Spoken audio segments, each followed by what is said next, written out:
McDaniel can't move on it. Now he does. The shot, passing down. Rebound, score! Hey, welcome to the Tony the Crease podcast, where we talk about anything and everything to do with the NHL. I'm SJ. That's the co-host, WillyDubz. What's up, everyone? How's everyone doing on this fine, I guess? Well, I guess it's night already. I was going to say evening, but it's night for all of us here. So hope everyone's having a fine night, and I guess whatever time zone you're watching this in. Yeah, we've been just dealing with a heat wave here, basically. Okay, let me put it this way. This is how hot it was. It was so hot. I went to Jay's White Sox on Sunday, and they had to close the dome because of how hot it was. Yeah, I saw the report. I was like, I saw the news. It was like today the Jays game, the dome will be closed. I'm like, damn. I'm like, that's crazy because they don't ever close a dome on a summer day typically, right? I don't think I've ever seen them close it on a summer day. Honestly, if you go to the Sky Dome like on an open weather day, it's gorgeous. But the weather was just so hot outside, and it was Junior Jay's Sunday, so they had a lot of kids there. So they just opted against they opted against opening it basically. That's how hot it was. And it's been like that for the last couple of days, which I never complain about because, honestly, we get, X amount of months of summer, and then we get a lot of winter. I'm perfectly fine with this. I think my only complaint is I just don't want to spend I guess I have to keep the AC on so much, and I'm like, I don't like spending money on for my AC. Obviously I will say these are one of those weeks though that do make me think I think the macro dosing podcast was talking about this, and I kind of agree. Air conditioning, top 5 invention of all time, right? Minimum top 10. I'm trying to see if I can think of any 5 things better than it, but I mean, I feel like think about how uninhabitable most of the world would be without air conditioning. That's fair. I was gonna say internet's probably up there at the top 5 at some point too. Yeah. I was Central heating. Central heating. Yeah. But think about how uninhabitable half the U.S. would be without air conditioning. Imagine trying to live in Vegas without air conditioning. That'd be crazy.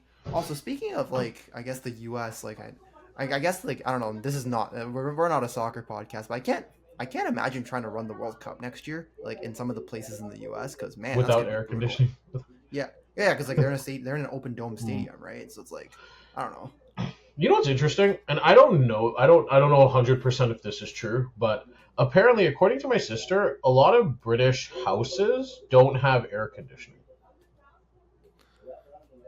I mean, I think that makes sense, right? Because I think the British weather is just really really gloomy and moody, and it's never hot enough, right? Is it never? I guess it just never gets hot enough for that to matter. Maybe, I don't know. So they have days. So the past week, British people have been, there's been, you see posts on social media where British people talk about how insane the weather is, how hot it is, and they put up what the weather is, and it's basically 28 degrees Celsius, right? And everyone else on social media is basically laughing at them, right? Because we're dealing with the 35s, the 36s, right? It was 38 today, exactly, right? 38, so the 20. Yeah, so 28, and then apparently my sister was telling me that a lot of the houses don't have air conditioning, so you're sitting the 28, you're sitting and feeling it inside your house without any air conditioning. I mean, which if that's the case, just invest in air conditioning. Not only that, but maybe it's just me, but for the really hot days, I just choose to go shirtless. I just don't wear a shirt in my house. I don't know if that's weird, but if I don't want to turn on the AC, that's, I don't know. Is that weird? I don't know. Some people, I don't know. I don't know if people think it's weird. I don't know. Hey, I don't. As long as you're not rolling sweat all over the couches and stuff, I think you're okay. Okay, no, not that. Yeah. If I've gotten to that kind of sweaty point, then I'm definitely turning the AC. You're so sticky, you're stuck on the couch and you can't get up. That'd be crazy. I'd be like, what the fuck? I don't know what I'd be like, what are we watching?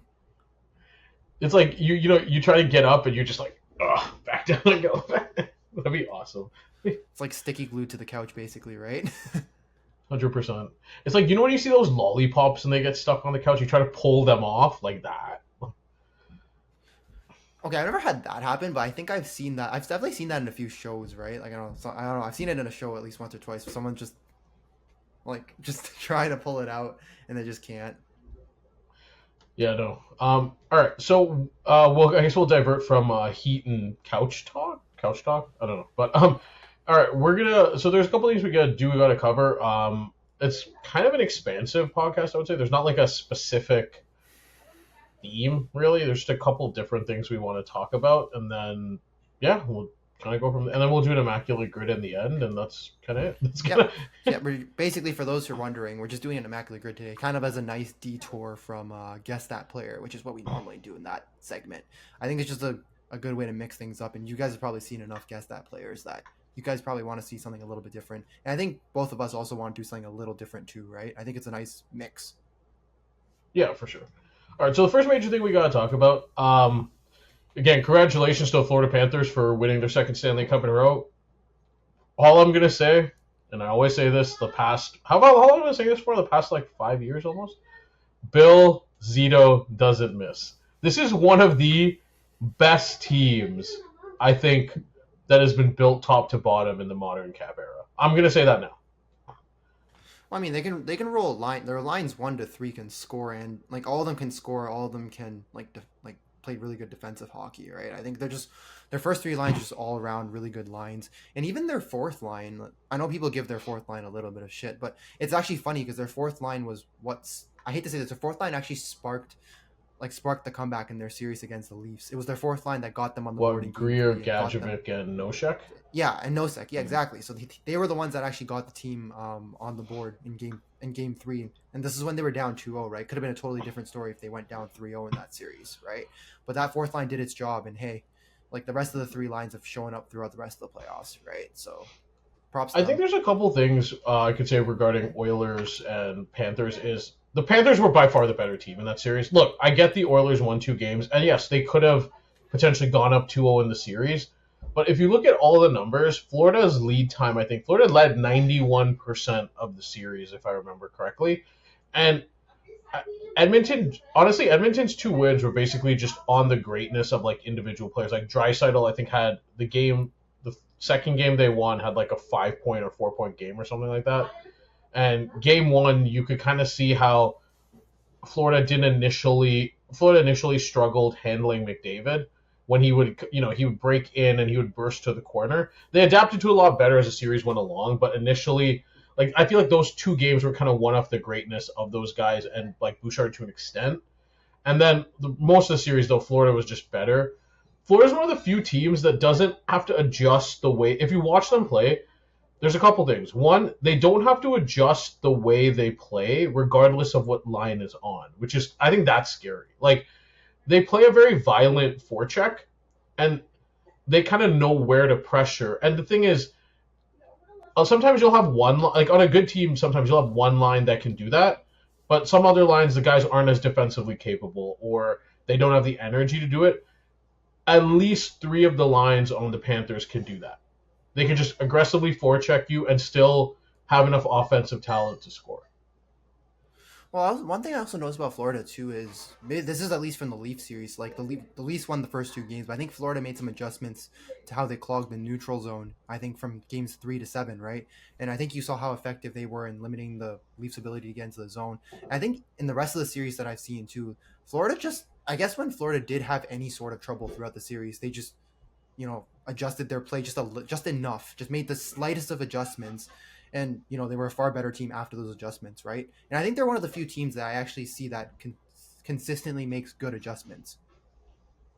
A lot of other teams are stubborn and don't make any adjustments at all. I think, Peter I hate DeBoer. to say this, but sometimes, yeah, I was going to say DeBoer, that was actually my first example. He never makes adjustments. He's very stubborn in his coaching approach, right? I mean, he's gotten to a few conference finals, so I can't, fault him 100% for that. But there are times you need to make adjustments to how the other team's playing, right? And I think Florida does that perfectly. So I guess hats off to, probably Paul Maurice and, his staff for making the necessary adjustments at the right times. What's also interesting is the way they adjust in series. Part of their forecheck works so well because they pick certain parts that they can attack. They'll pick certain defensemen they know they can pressure a bit more. And you kind of saw them do it with Bouchard and Nurse, where they pick. So it's similar to basketball, where if you ever watch modern basketball now, what happens is when a team comes down the court, if there's a weakness on defense, they'll basically isolate to that switch, area. Right? Yeah, they'll Or switch to that area. They'll switch the weakest player on the ball handler, or Right. I guess usually the ball handlers are probably your best player at that point. Basically, they'll go matchup hunting. They'll target. They'll keep moving in switches and moving the offense around until they get the mismatch they need, and then they exploit it. Right. Florida kind of does the same thing, where if they can pick out who's going to be a weak spot in terms of handling the puck, they'll start pressuring, and they'll put a lot more pressure on that person. And you kind of saw it with some of the turnovers that Bouchard and Nurse, like, it was night and day how good the defense looked for the Oilers in the Vegas series and the Stars series versus what they looked here. Here it was just they were making mistakes all over the place, but that's a credit to the Panthers being able to roll 3 lines that can do that, and B, them understanding and identifying where the pressure points are and just attacking them relentlessly. Well, I think the other thing too is, I think you mentioned this before, but Florida has I actually think they have one of the best forechecks in the league.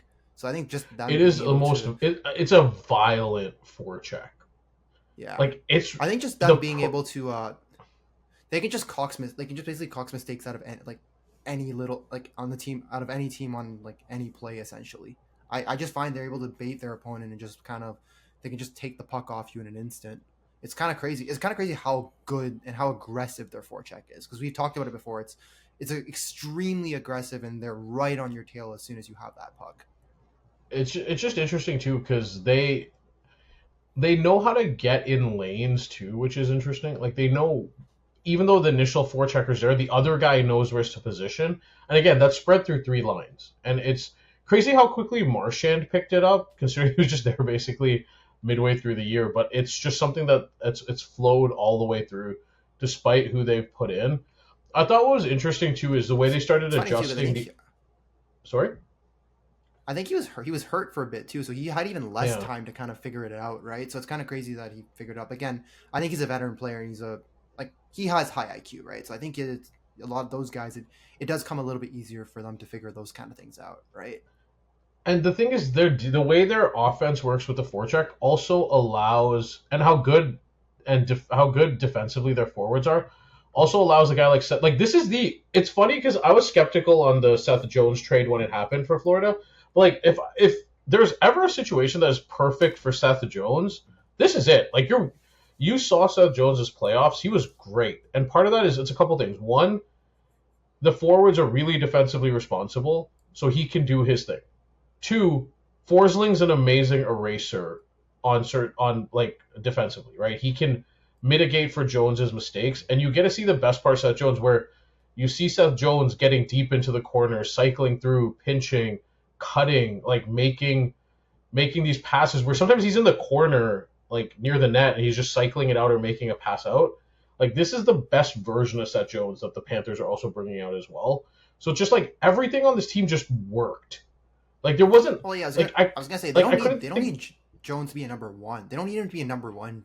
They don't need him to be the number 1 D-man that Chicago was desperately trying to, like, squeeze every juice out of him, right? But they just need him to be a good solid, basically not a third, but they just need him to be the number 1 offensive guy, and he can do that. Number 1 offensive guy, and just in the middle, like a middle 6, or like basically a middle, like the second pairing defenseman. They don't need him to be a first pairing, I think, is what I was trying to say, because they have Ekblad for that, right? So. But even if he comes in and ends up being the first pairing with Forsling, I think it's fine. I don't really see the issue. Well, I mean, yeah, I think because you have Forsling, you can get away with some of the stuff that Jones would normally do, right? And just how good, like I said, how good pairing. Defensively their forwards are. Like, the plays where, Jones is maybe pinching down, you can see Lundell, you'll see Reinhart, you'll see Barkle, like, all make the right plays. And again, this just, to me, was like a frightening team. Like, I thought maybe the issue they might have would be with speed, where McDavid's speed just creates so many problems. And you kind of saw it the first game where, again, my favorite play is the McDavid. McDavid reminds me so much of Steph Curry because of how much gravity he creates. And he always does this play where he'll start a breakout, he'll speed into the zone, and he'll either dart, like go straight ahead, or just dart into the corner, stop, and then put pressure on the defense where he'll open up the passing lanes through that. And at first, you saw the first 2 games, it was causing the Panthers a lot of problems. But then they started to adjust to it. And then Draisaitl, what they always do with Draisaitl, when Draisaitl broke into the zone, they would always make him go around the net, basically. And the thing is, Draisaitl's a lot more, he's not fast, right? He's a lot more mechanical in terms of how he moves. He's a lot more lumbering than obviously McDavid is. So they started to like adjust to how the Oilers were generating the offense, and you saw it really slow down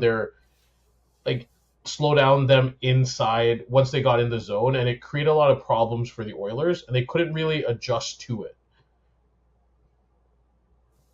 Yeah. I think it was I don't remember which game it was. I remember I don't remember which game it was that I saw, but I think I was just amazed at how it's not ineffective, I would say, because look, Draisaitl and McDavid are just incredible players.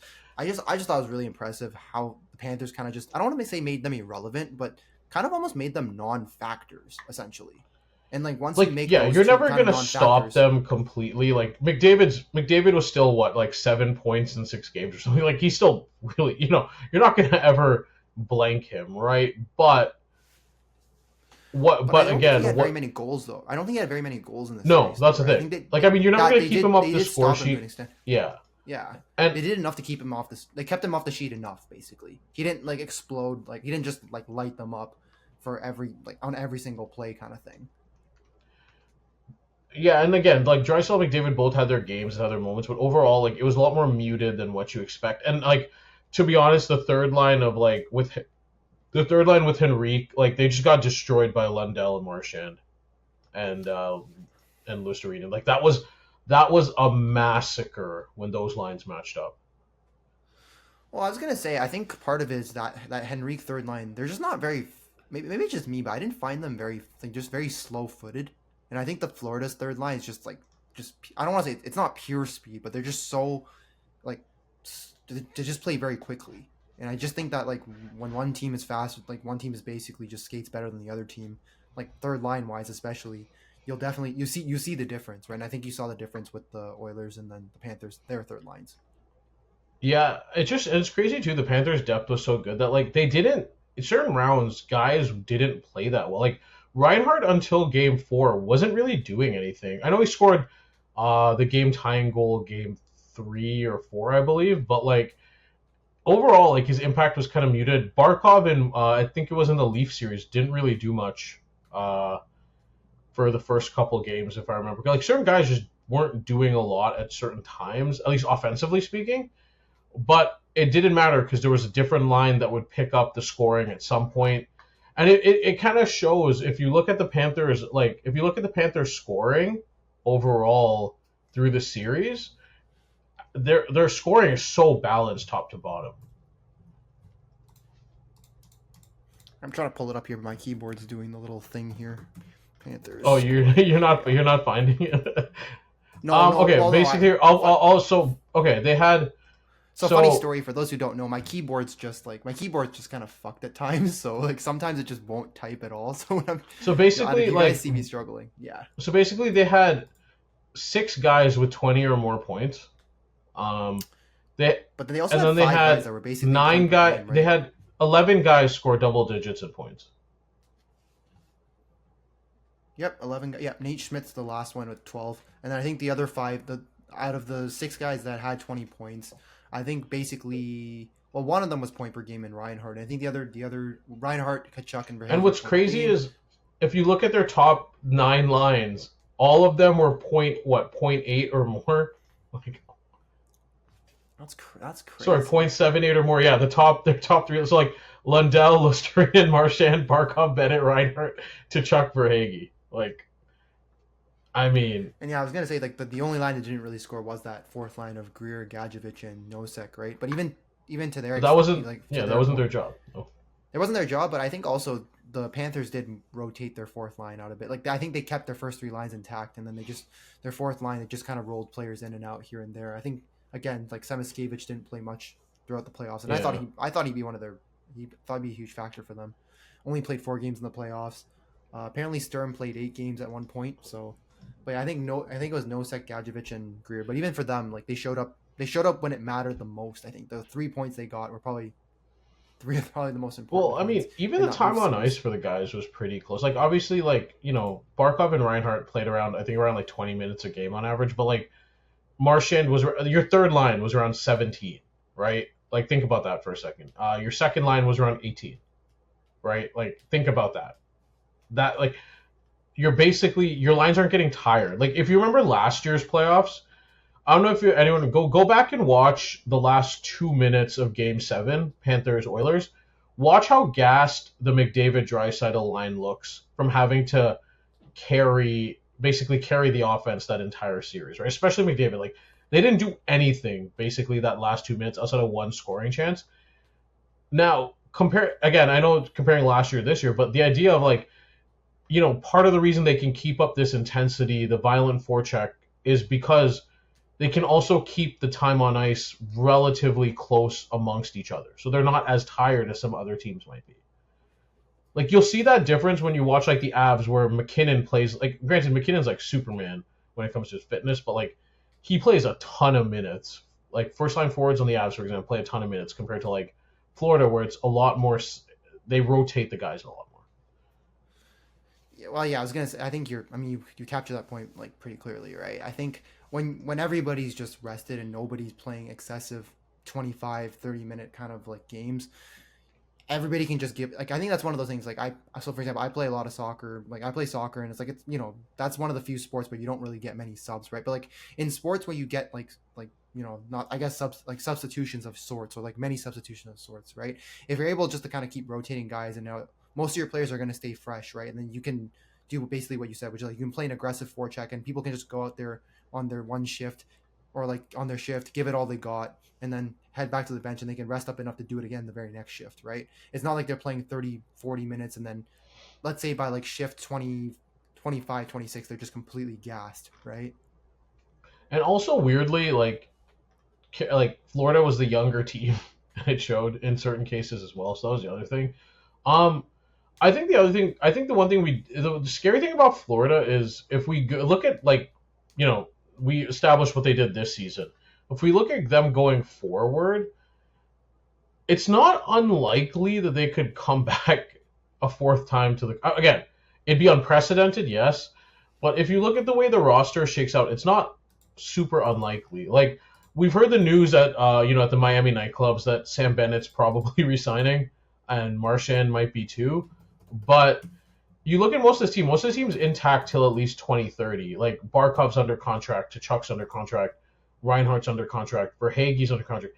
Anton Lundell is signed for $5 million a year until 2030. That is like an all-time level steal.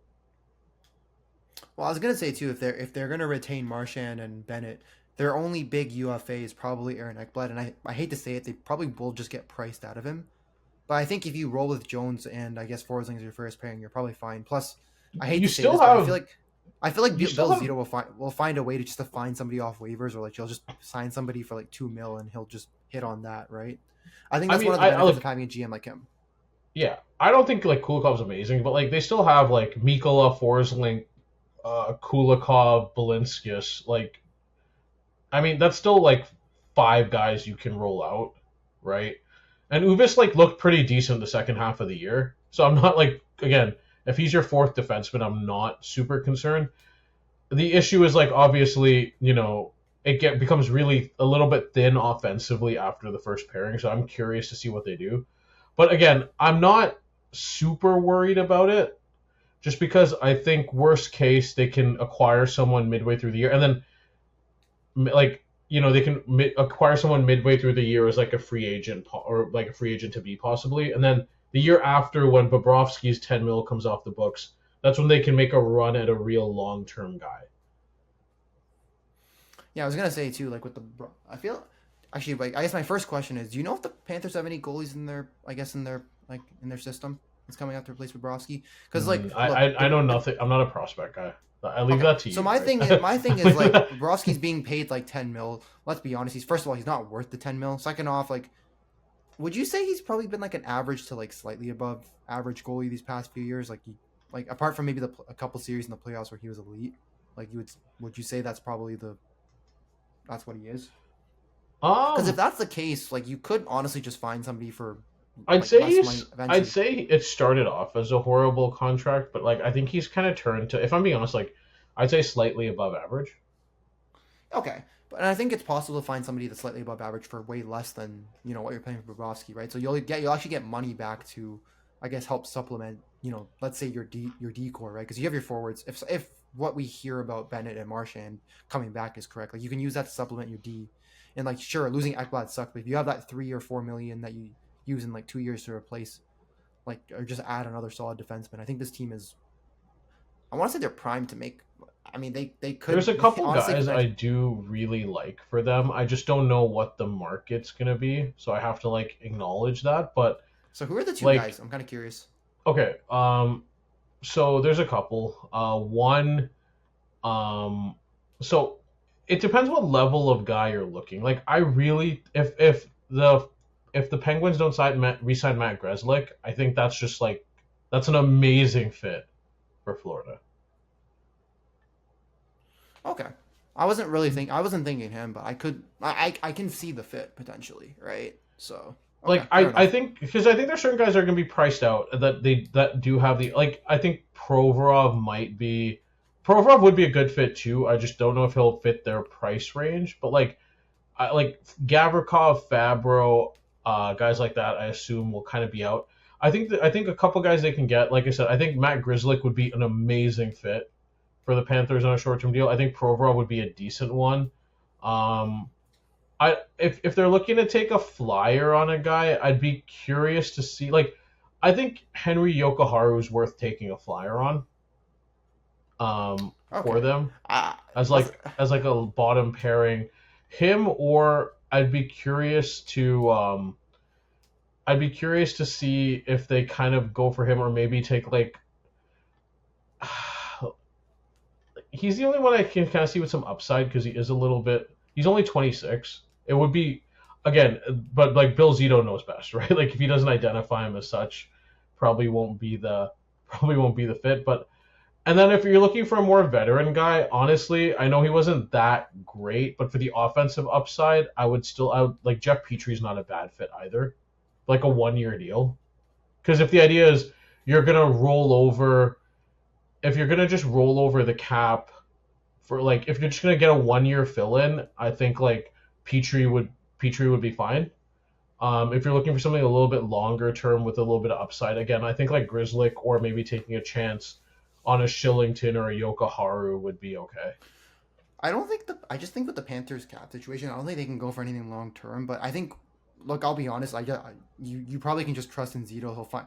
He could probably find a bunch of short term. He'll find some guy off waivers who, like, is completely overlooked, and he'll be their best offensive defenseman by the end of the year. Again, in Zito we trust, right? Like, I mean, for people who don't remember, Forsling was a waiver wire pickup, and he's become, I think I would say, like, would you almost say he's their best defenseman almost? Like, it really does feel like it at times. He's their most valuable one for sure. No, Bill Zito, like, people don't understand. I would put him in the Hall of Fame right now. I'll say this. Like, I have no qualms saying it. He is on a generational run. People don't understand, like, how good. People forget too how bad Florida was before he got there to an extent. Like, remember, this is the same team that gave up Riley Smith and Jonathan Marchessault in the same expansion draft. Same team. Oh yeah, I remember that. I remember how much of a shit show that was, because it was. I thought it was funny at the time that they gave up Marchessault just to like for the Vegas to take Riley Smith, and I think it got even worse when Smith actually turned out to be a pretty good player in Vegas. And then I remember, like, Florida just felt like a total shithole at that time, and that was bad at the time. Like, Dale Talon made that move. That was horrible at the time. Again, Dale Talon signed Sergei Bobrovsky to a $10 million a year deal, and then drafted Spencer Knight. Like, and people forget how inconsistent this team was. There was nothing going on with this team, really. Frank Viola comes in, Bill Zito gets hired, and Bill Zito, like, look at every move he's made. Honestly, it is insane. Like, he signs Carter Verhaeghe. Has he even missed yet? Has he even missed on one yet? I'm trying to think of only miss I could probably say is like Ben Sherratt for first. I think like anytime you're trading. I actually forgot about that one completely. So for Ben Sherratt, probably not. But like, look at all the moves he's made, right? Like Carter Verhaeghe was, basically Tampa. He was on Tampa's fourth line, and there was a year like this past couple of years where he led the league or like came close to, I think, like top 5 in like 5-on-5 points for a year, right? Verhaeghe, again, from the fourth line. Verhaeghe, prior to being on Tampa, was like discarded by a bunch of teams, right? Least being one of them. Gustav Forsling, you mentioned it, off waivers. Traded for Sam Reinhart. Drafted Anton Lundell, who I know you are high on, but like what he's become, like again, we always joke around about the baby Barkov thing, but that's a real thing, right? Even some of the other free agent signings are a little bit more under the radar, like Evan Rodrigues, who first and the way he can fit in at center or wing in a pinch for them, super valuable. Sam Bennett, they get for a second round pick? Second round pick, yep. Yeah. And all these other guys were basically like signed for some of these other guys too, signed from other teams. Like Nico Mikkola was a Ranger, right? Like Nate Schmidt was, basically cast off by a bunch of teams and played a vital role this year. And he made a lot of moves. And people say, like, when I look at what GMs do, do you also make the moves that are unpopular? Because that's just kind of like any GM can make the obvious move. We always joke around about that all the time. I would say the one unpopular move he made was trading away Huberdeau, right? Huberdeau for Kachuk. And Uyghur, right? So he traded his best defenseman and a 100-point forward for Matthew Tkachuk. Yeah, I remember that move was. I think at the time when that move was made, a lot of people were giving like Calgary a lot of props, right? Because they made the best out of probably what was a really bad situation, right? The star player in Kachuk didn't want to sign. They got a 100-point player back. They got a really good defenseman back. I mean, obviously, it's crazy how the optics have flipped since, because obviously with Huberdeau struggling. I mean, Uyghur's still really good, but I mean, if you're Zito, man, like that was. I mean, you probably got a lot of shit for that. That's a ballsy move, yeah. And I mean, it's paid off in spades. Well, not only that, everyone forgets, like, Andrew Brunette was their coach, and they were the first seed in the conference. They fired him and hired Paul Maurice, who at the time was like, Paul Maurice's reputation at the time was the guy who couldn't win the whole thing, right? And it seemed like he was kind of done with coaching. And then everyone forgets, like, the everyone was shitting on the Panthers for that move leading into the season where they made the finals against Vegas and lost because they almost didn't make the playoffs that year. It took an Alex Lyon miracle run for them to do so. And, like, despite all that, like, he didn't... Sorry? And then once they made the playoffs, that's kind of when they caught fire, right? They made the finals, lost to Vegas. Then the next year they came back, and I think, they beat the Oilers, right? And then again... Is this, what, like 3 cup finals in a row now? 3 cup finals in a row. And it's crazy. Again, and, like, all these moves he's made... I can't think of any move he made that I, like, just immediately was like, oh, yeah, that's an obvious move to make. Like, all these moves were, like, his own... I want to say his own concoction in a way, but it kind of was. Even Seth Jones. Like, Seth Jones Seth Jones looked terrible in Chicago. And all of a sudden, he makes a trade for him, and, like, he looks revitalized in Florida, right? It's crazy to me. Every move he's made... I mean, I know... any team, like, I know Brad Marchand only said he would go certain amount of teams, but, like, to trade for a guy who honestly could have won the Conn Smythe, like, I know Bennett won, but, like, Marchand, the vote was really close, right? Like, to make a trade for a guy midway through season who could have won the Conn Smythe is crazy to me.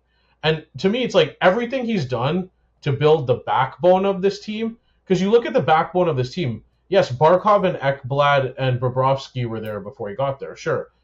Everything else is his own doing. Tkachuk, Reinhart, Verhaeghe, Lundell, Jones, Forsling, Mikkola, right? Losterinen, like, these are all his guys.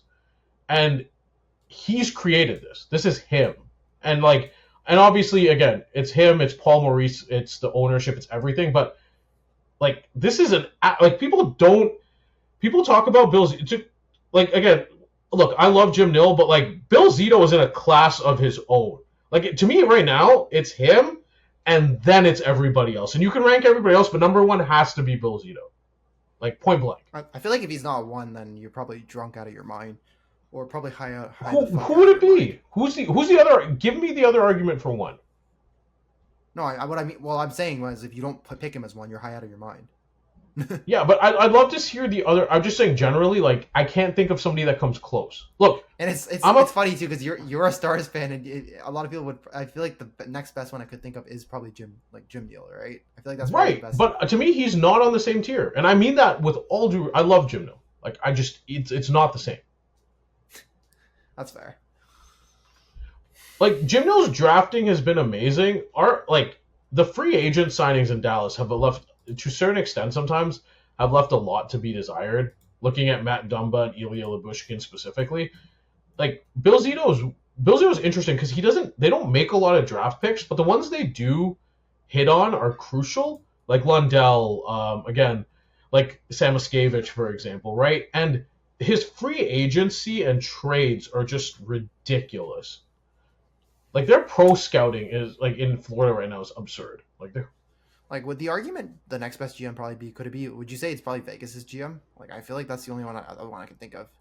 I'd say it's McCrimmon or a nil, or you can make an argument for Brisebois, like maybe Sack. Yeah, but still, like I think Zito's still like head and shoulders above those three. Yeah, 100%. That's crazy too, because like those other three guys are really good too. They're not a bunch of just random scrubs. Like those three are. No, exactly. Although I think those three do. I guess like okay, obviously with Nil, you've mentioned it's the free agent signings. Is there anything? Has McCrimmon done anything like not superb? Like I mean, he might do some stuff to get Mitch Marner, so we'll see. I mean, that might work out. Honestly, who knows? You never know with Vegas. But yeah, no. To me, Bill Zito's just in class above. That's why when I hear this argument all the time on social media and on TV about taxes and like the teams that are in a no income tax state are the best teams, and it's like, look, we've talked about this. I think it's fair. This is where we kind of land on it, and you can agree. You can tell me if I'm wrong, but does no state income tax play a role? Yes. Is it part of the factor or calculus in choosing a team? Sure. Is it the reason these teams are good specifically? No. How do you quantify this and add it to the CBA in a way that people think will balance? You can't, right? Like, I look at from like Dallas has been no state income tax free forever, and like here's the thing that's interesting too when people talk about it, it's not like these teams are getting free agents left, right, and center, right? Like you look at the teams that are getting free agents, it's Toronto, it's New York, it's Vancouver. Like those are the teams that get free agents. New York got Panarin, New York got Trocheck, right? You think about the free agents they signed before in the mid 2000s era, it's the guys they traded for that wanted to go there. JT Miller waived his trade exemption to go there, right? Like Toronto got John Tavares signed for a discount because San Jose was offering him almost $3 million more, right? Vancouver always gets guys. Like the argument of these guys are signing with these teams at like discounted rates and that's why they're so good. Again, does the no income tax part play a role? Yes. But I'd argue what also plays a role is that these teams are very well run. They're also in warm areas and the culture is good.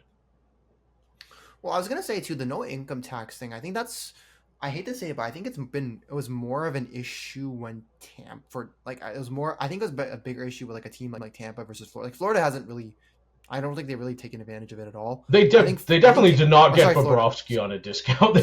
Florida didn't, yeah. But then like Tampa, for example, I think it only really helped them to keep their guys. I think keeping Kucherov for 9.5 is a fucking steal. Like I think at that time you would say it's a fucking steal.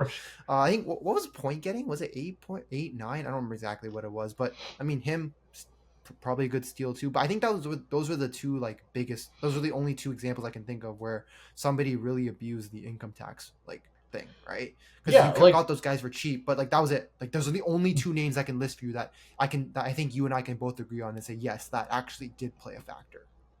But like I look at like factor. Even Vegas, who did they get that was on a discount?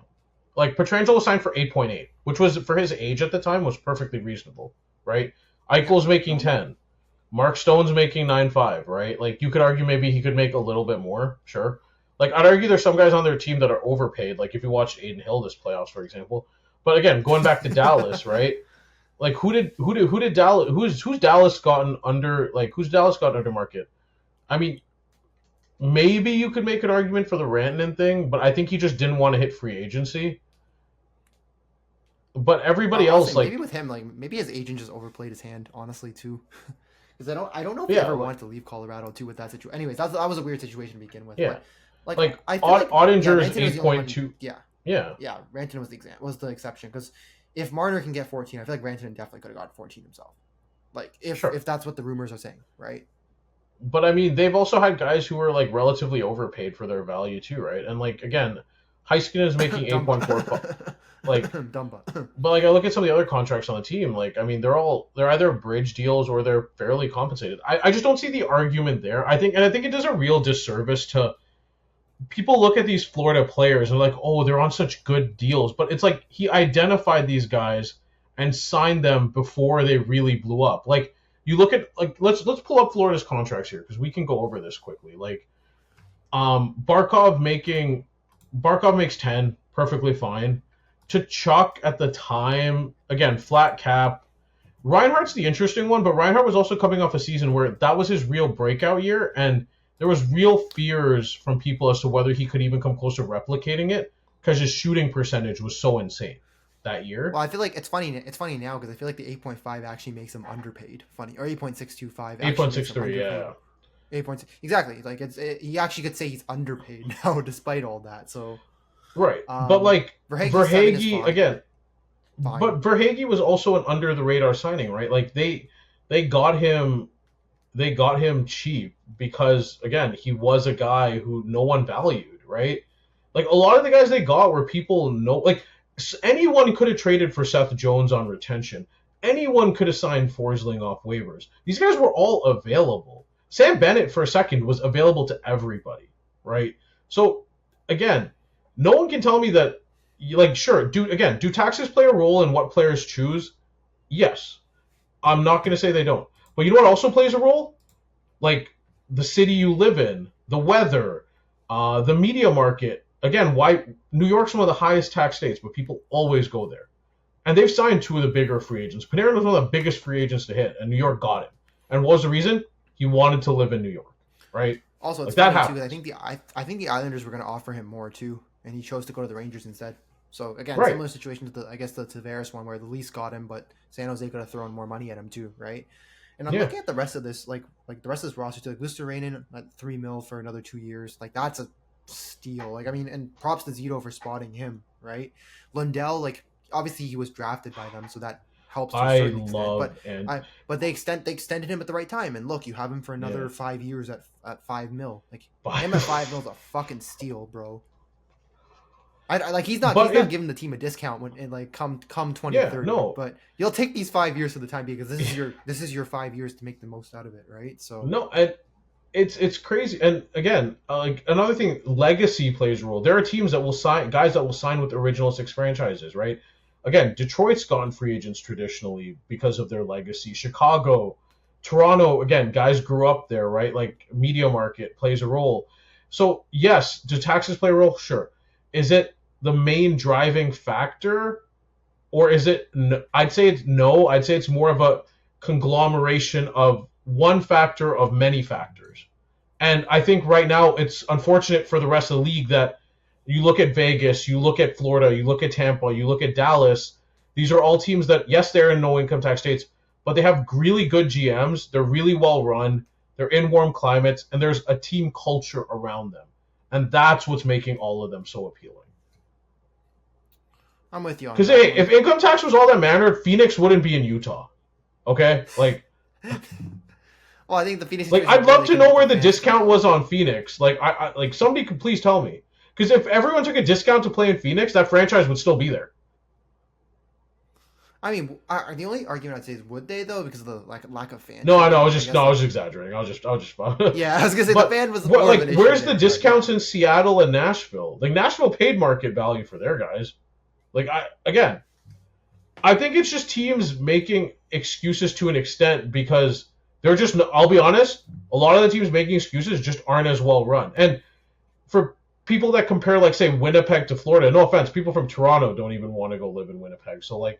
I can't even imagine what an American person would, Also, like I was gonna joke, the last guy that signed with Winnipeg was a guy that was from there, right? So people who don't know, like Jonathan Taves. Jonathan Taves, yeah. He's born there, so like that's the only reason why he signed there, probably. PLD's dad coached there, and he still wanted to leave. That's crazy. The only weird one to me in terms of like a not popular market, and we talked about this, is LA, because like you think of LA with it's. The big media market, the land of celebrities, right? And think of every other team in the league, right? Every other team in that city, like that's a major team, like the Lakers get free agents, right? The Dodgers get free agents. I'd argue the Rams get guys too, right? Like Matthew Stafford wanted to go there. Devontae Adams signed there. Jalen Ramsey was willing to go there. Like they get guys too, right? So it's really weird to me that. But it's the Kings for some reason. The Kings don't get guys, yeah. Something just doesn't make sense, like because I was Maybe gonna say they the other get three McDavid. major. I was like the other three major sports leagues like have a team like in LA, like they get their guys, like they get big names, big stars, that kind of stuff. But for some reason, the LA Kings just get jack shit. On a scale of 1 to 10, like how scared if McDavid doesn't? We'll talk about this in a sec, but if McDavid doesn't sign that extension, like how scared do you think fans would be of like Edmonton that he goes to LA?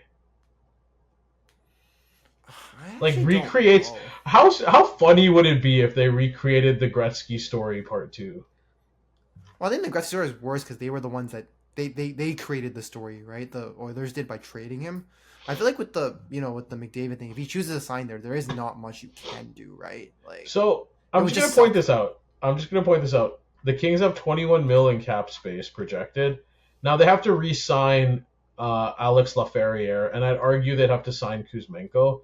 And maybe they re-sign Gavrikov, but the year after is interesting because Kopitar's a free agent, Kempe's a free agent, and they don't really have anyone else to sign.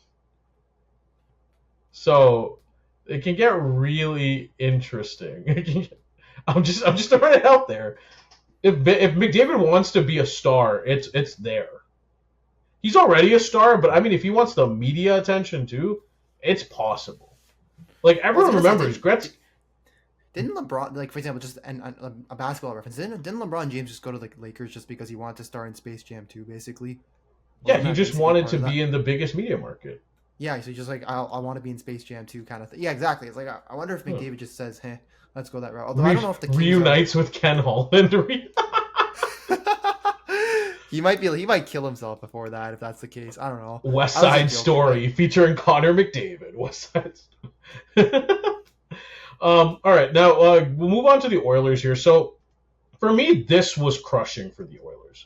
Because, to me, okay, one, the Oilers are the oldest team in the league. Two, okay, I talk about this in sports all the time. I felt like this was the year for them. Where, like, everything came together, and all the players were at the right ages, like, the contracts lined up the right way. Like, this was the year for them to win the Cup. Not saying they won't win it, but I felt like this was their real window this year. And it has to be disappointing if you're an Oilers fan. It has to. Well, I think it's more disappointing too because you have there are actual question marks about whether McDavid, will he sign an extension, right? Although I feel like him and Draisaitl are so close that now that Draisaitl signed his, you'd have to think McDavid would stay. Right? Oh, for sure. I think he's gonna sign. It would be kind of funny as well. But yeah. To me, what was interesting is the contracts lined up because now the issue is Evan Bouchard's an RFA and he has you over a barrel, right?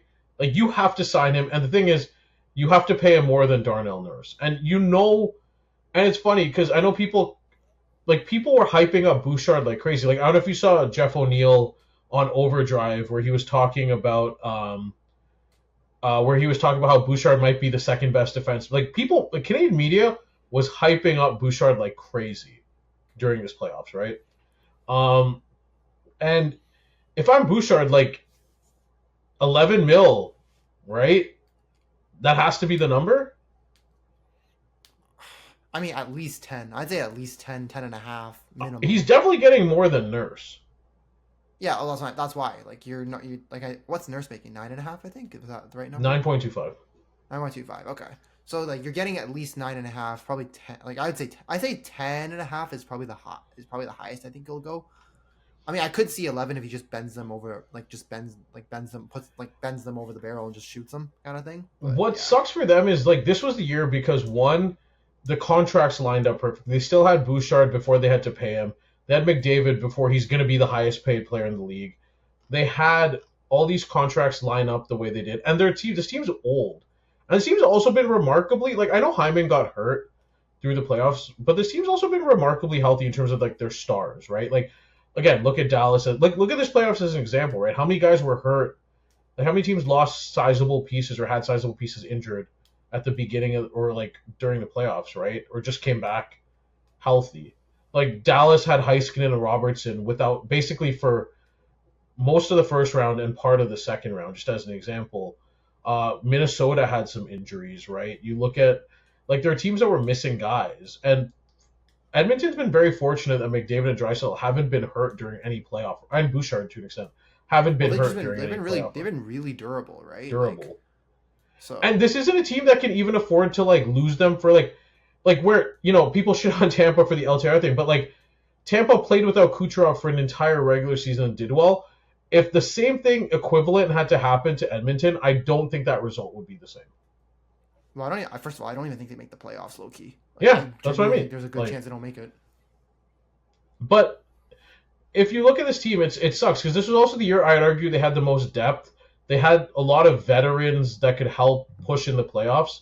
Now, obviously, that depth paled in comparison to Florida in the end, but overall, like they ran through most of the West, right? You have to give them their credit for that. But what makes this tough is now like Trent Frederick's a free agent. The rumors are they're signing him to around $4 million for like 8 years or something crazy close ass like that. Deal, yeah.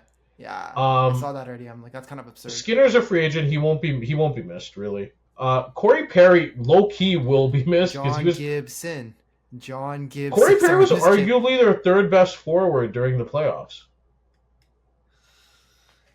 Is he re-signing? I haven't heard any rumors about that. He's a UFA. He's 40. Like maybe I don't know what the value, but he's definitely whatever deal he was on. It's definitely going to be paid more based on the playoffs. That's crazy. Like if he's 40 years old getting more, that's crazy. But I don't know. If you're the Oilers, I think it's just like since you need to pay, like I don't want to say you need to pay everyone, but essentially you need to pay your biggest fish, and then all your depth pieces need like bigger contracts now. There's a couple problems, right? So one, you have to pay Bouchard. He's probably, let's say he gets 10. Let's be nice and say he gets 10. Then you have to pay McDavid. Let's say McDavid signs for what would be 16? 15. Let's go 15. Just okay. So 1 million more than Draisaitl, sure. 15. Yeah. That's now again. People make this mistake where they don't count the existing salary, right? Like they don't count for the existing salary. So that's adding 2.5 mil to the cap from McDavid and a lot for Bouchard, right? So now that narrows the amount of moves you can make. And the issue is, again, this team's older, right? Arvidsson's 32, Henrique's 35, Janmark's 32. Well, Kane's I think with guys like 33. Arvidsson too, like I heard that they're willing to move on from Arvidsson, and Arvidsson has a no movement clause. They're going to try to figure out a way to move on from him. But I think the whole point is like you lose all that money just for I'd say mainly for the Bouchard like extension. You're going to lose all the money for that, and suddenly you can't. A lot of those depth pieces you're just not going to be able to re-sign. And this team isn't a team that's loaded with prospects or young guys that can come up and they can replace them easily, right? Like it's Savoy. You know what's funny? They traded McLeod for Savoy, and everyone shout out Buffalo, but like McLeod was really good this year. Yeah, McLeod's really good, and Savoy hasn't and it's funny because Savoy's a top 10 pick, right? But he just hasn't. I haven't seen enough from him yet to actually to impress, or to, I guess, to really impress me. Low key, one of the most seismic moves I don't think can be talked about enough is that Armstrong poached Holloway and Broberg. Like that might decimate the Oilers, like in terms of like think about having Holloway and Broberg just to be able to fill out this defense, right? But now it's like again, and this year it would have been nice to have them for this cup run. That's for sure. But like because this year you run a tightrope with the McDavid and Bouchard extension, but then the year after, Ekholm's a free agent at 35, and like yes, he's declining, but he's also your best defenseman. So it's like do you sign him? Do you let him go? What do you do there? Wallman's also a free agent, and he's definitely getting more than 3.4 mil a year from now. Kulak will also be a free agent next year. Both your goalies will be free agents next year. Like there's a lot of decisions in the next 2 years, like this offseason and the next offseason, that have to be made, and that's what I mean by like the last couple of years there was no uncertainty contractually, right? Minus the Draisaitl extension. Now the next 2 years will be a ton. And this team's older, and there's not those guys coming in to replace them. So it's the margin for error. And again, when you have McDavid and Draisaitl, you have a lot, right? Like, there's a lot. Like, if they're just themselves, you can go pretty far. But the margin of error now going forward is going to be so thin for this team. Like I was gonna say with like whenever you have McDavid or Draisaitl, like your team, like no matter how shitty of a team you have around them, like those two can single handedly carry you to the finals, right? But I think that's to your point now. They did 2 years ago. Now that you lost all your depth, again, the margin of error. It's like if your goaltending sucks ass or your defense just leaks goals, it doesn't matter how well McDavid and Draisaitl, how many like points and goals they basically get for you. If your defense is shit, or if your depth scoring doesn't show up in the 1 or 2 games that, let's say, McDavid, Draisaitl don't do anything, because like let's be honest, they're not going to do something every single game, right? Like at a certain point, like again, the margin of error is low, and then you're suddenly out of the playoffs, right? Like maybe those 1 or 2 games that they didn't score were the ones that mattered, right? There's only one forward, again, not counting Savoy. There's only one forward on the roster under age 25 right now. I'm trying to think who that is. It's not Punzo. Who is it? Vasily Podkolzin. Oh, it is Podkolzin. Okay, I thought it was. Yeah. I thought it wasn't Podkolzin, but okay. And Bouchard and Emberson are the only D-men under 25 on this team. Like Wallman's 29, Nurse is 30, Stetcher's 31. Like this team's so old right now. Like, and I don't know what the moves... Where's Broberg and Holloway when you need him? I don't know what the moves are. Like I said, like I think I know what the moves are, but no one's gonna agree with me. Okay, do you want to say them out here, and then let's let everybody in the comments? What I think's gonna happen is after the Team Canada guys are found guilty, Stan Bowman will show up with contracts at the courthouse for Carter Hart and Mike McLeod. I'm calling it now. I feel like if you're Hart, you probably get one. I don't know if McLeod gets one, just because like it feels like they need McLeod as a 3C. McLeod, like, is he a okay? Does he sound like a freak based on the court documents? Yes. Yes. But here's the thing: if there's one thing Stan Bowman has proven to everybody, just win, baby. That's it. That's all Stan Bowman cares about. Stan Bowman will show up with league minimum contracts at the courthouse the day of the verdict, which is like a month from now, I think, if I remember correctly. Like, guaranteed. Carter Hart's been working out in Alberta. He's from Sherwood Park, I think. There is no shot. If any team offers Carter Hart a contract, it's absolutely going to be Edmonton. Yeah, I was gonna say, like, especially being from Alberta, right? I feel like he has, like, it's the perfect fit. I mean, the other move I was thinking of is the Oilers just make a move for if let's say they don't make a move for Hart somehow. I think they make a move for John Gibson. That's probably the most obvious one I see happening. Like, Skinner's not getting the job. Like, you cannot run it back with Skinner and Pickard again. You can't. If you do that, if you do that, you deserve to get shot. Like, I genuinely think whoever's running that team deserves to get fucking shot. No, yeah, you can't. Look, third year in a row when you had to switch to the backup, and the backup arguably played better. But if you look at it, it's funny because, like, I remember he was getting wins, but his stats were terrible. It was no, I'm just saying, like, the fact that you could make the debate was the frightening thing. And yeah, you have to get an upgrade. Like, that's the main emphasis to me. There's two emphasis to me for the Oilers this offseason. Wallman can be a secondary offensive defenseman, so that's fine. They need another defensive defenseman, and they need a goalie. Again, I think the most viable candidates are, like, people are talking about Jake Allen, but I feel like Jake Allen's just too similar to Skinner. Granted, Skinner has a lot more variance in terms of, like, whether he's elite or terrible, because Skinner's basically a roller coaster. But Allen's, I don't want to be mean and say Allen's like a steady diet of mediocre, but we know he's not a starter in the league, right? Yeah. Like, that's just what he is. He had his chance. I thought he had his chance in St. Louis, and when he didn't take that, I just figured he wouldn't be a starter again. And it's one of those things where I think Gibson's a really good play. I think that's a trade that makes sense for both teams because, one, Dostal needs to be the guy. Dostal needs to be the starter. I think if you swap Gibson for, Skinner plus some outgoing salary, I think that's just a move that works well for both teams. Yeah, I think. And Gibson apparently actually wants to go there, and he said that during the season he'd be fine going there. So, like, You have to take that as well. Take what you can get, man. Yeah. Well, I mean, it's a fucking upgrade over Skinner, that's for sure. Like, that's the only real goaltending move, unfortunately. The goaltending market's not good. Say what you want about Yzerman, but, like, trading from Mrazek kind of told you how bad this goaltending market is. Well, he also, just did it Mrazek had, like, a negative 14 goal save above expected at the time he was traded. So, like, if he's getting moved and somebody wants him, then the goaltending it's not a great goaltending market. Like, and to be honest, I think a lot of the guys they sign are lateral moves. If you're signing any of the guys in free agency above Skinner, it's really just a lateral move, just to be like, hey, we can't just run it back with Skinner. But that doesn't mean I necessarily think. But I feel like those guys feel like a hope and a prayer, right? Anybody that you sign that's like slightly better than Skinner is basically just a hope and a prayer.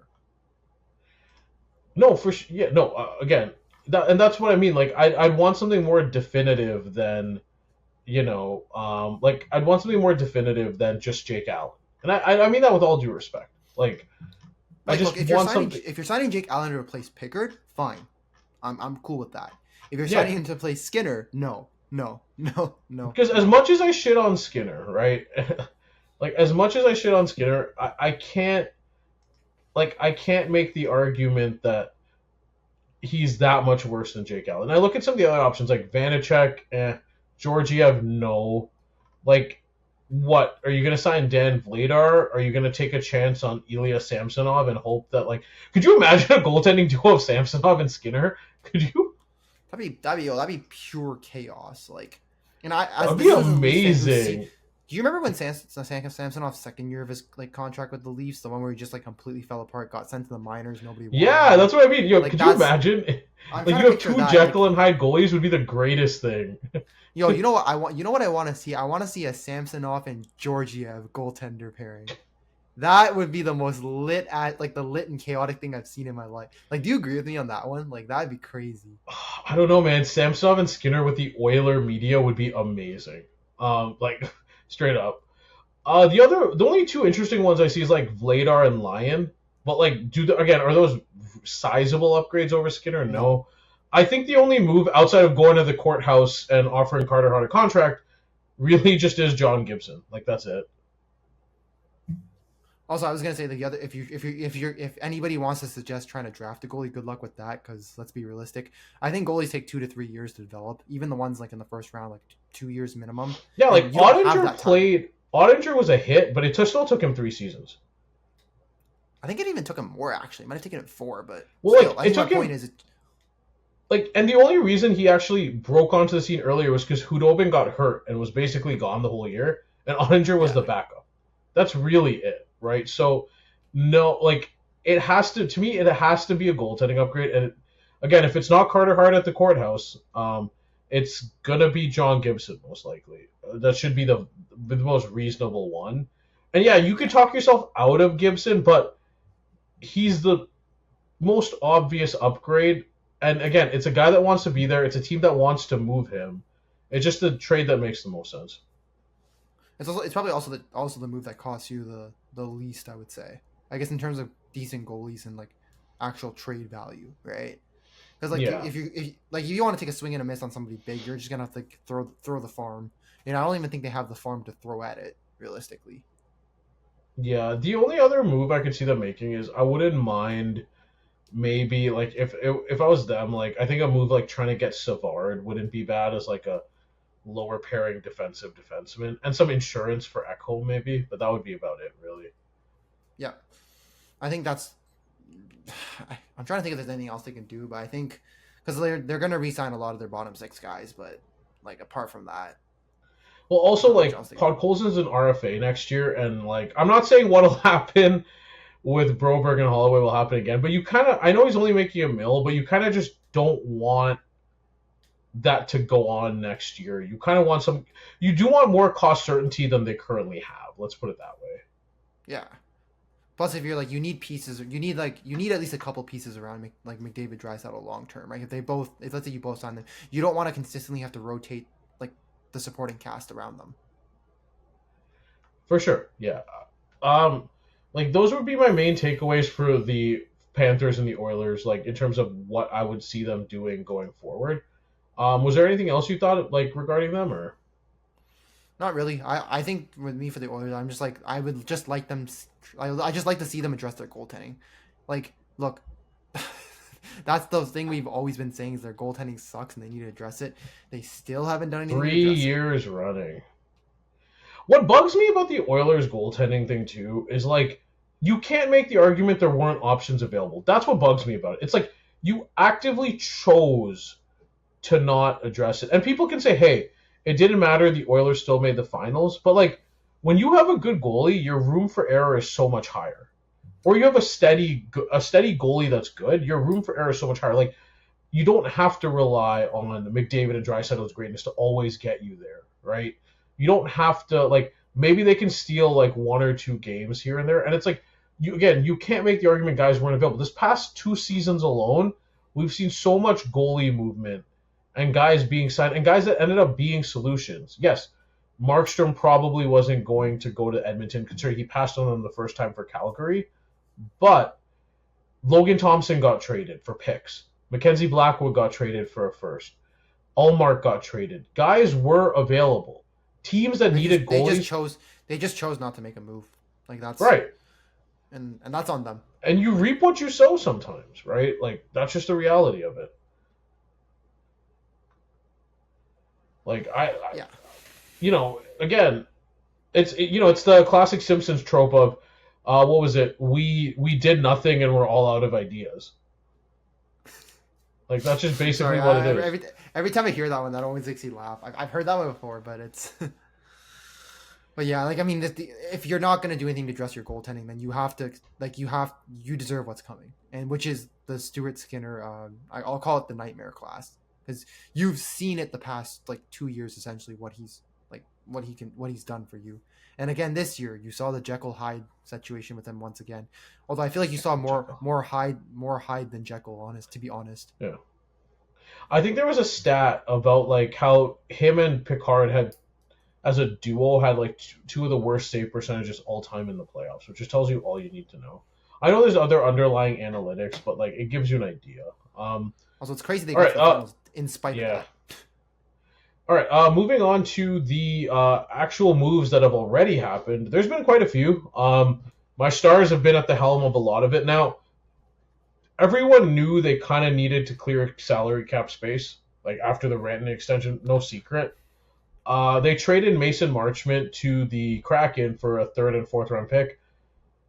I'm not surprised by this.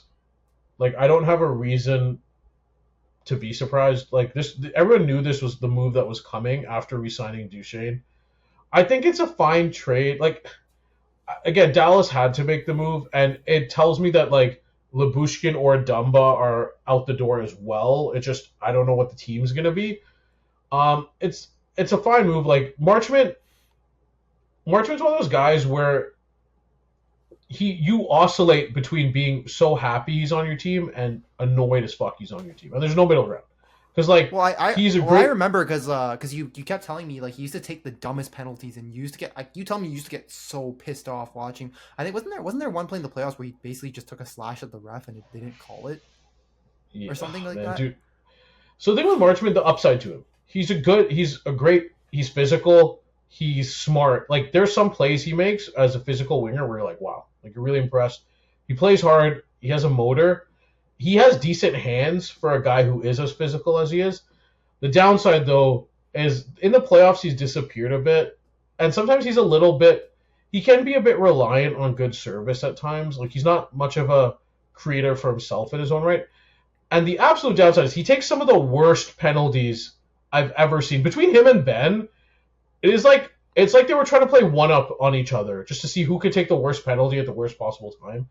And it would drive you nuts because sometimes they weren't even needed. Like it wasn't like a bailout penalty. Oh, I stopped a chance. I took the penalty. We'll take our chances. It was like nothing's going on. Let me just do something to draw. Let me just do something to get penalized, right? And again, he's a good player. He was the most expendable of the guys Dallas had. So I understand the move on their end. I understand the move on the Kraken's end in that like. You're getting a pretty good asset. He has 1 year left on his deal. Worst case, if you're out of it, you can flip him. Yeah, the Right, deadline, for basically. more picks, like maybe recoup a third or a the problem is fourth. this Kraken team just feels like they are literally the middest of mid teams. Like they just So added another piece where they're just the mid. Like it's just a. I don't want to say he's a mid piece, but that's really what he is. Like he's not going to move the needle for the Kraken. He's a that's the good thing I don't piece to get have. about this team is like they're just collecting middle six forwards like Thanos collects Infinity Stones. Like they're just everybody, all the guys they signed. There's no first line talent on this team right now, and I mean that in the nicest way possible. So again, I get the move from an asset accumulation standpoint. I don't get it from a what's it add to the Kraken this year. So on one hand, with Dallas, I know this gets on my own biases here. With Dallas, I understand the move. He was the most expendable one. They got some value back for him. Is it going to hurt a little bit? Yes. For the Kraken, I understand it because it's, again, you're getting an asset on a discount, basically, and it's something you can flip. But I don't understand what it does for their team composition because you're just adding another middle six forward to a bunch of middle six forwards. And again, I think Marchment's better than Tolvanen, but they have like two similar guys already on their roster. Well, also I don't see the fit either because like if you already have like all these middle six kind of forwards, it's like where does I don't want to say where does Marchment fit? Like you just put him on the third line, but like whoever was on the third line now, where do you put them? Like you just have like what three? It feels like you have three third lines and one second line, right? Isn't that what this team really is? But Like it's sure, just weird your fourth line will probably be better than everyone else's fourth line. But the problem is your first, second, and third line are arguably worse than every other team's first, second, and third line, right? like it's just interesting. I don't know what like is Eli Tolvanen just not a younger Mason Marchment? He is, right? Like basically. I'd say Tolvanen has a little bit more scoring touch than Marchment. I'd say. Like I'd say he's a little better even. Like that's probably. But like that idea is similar to me. What I think this is they got an asset on the cheap, and I think they're gonna flip him because even if you gave up a third or fourth for him, if you can get a first or second at the deadline, I think that works, and I think that's kind of what I'm hoping that's more what this move is for. Just seeing that hey, we got something. Like just good asset management, basically. Yeah, basically. You know what would be a really Seattle thing to do? They would hold on to him. Sign him to an extension. Sign him to an extension, yes. Or they hold on to him and then they lose him for nothing. That sounds like a Seattle thing too.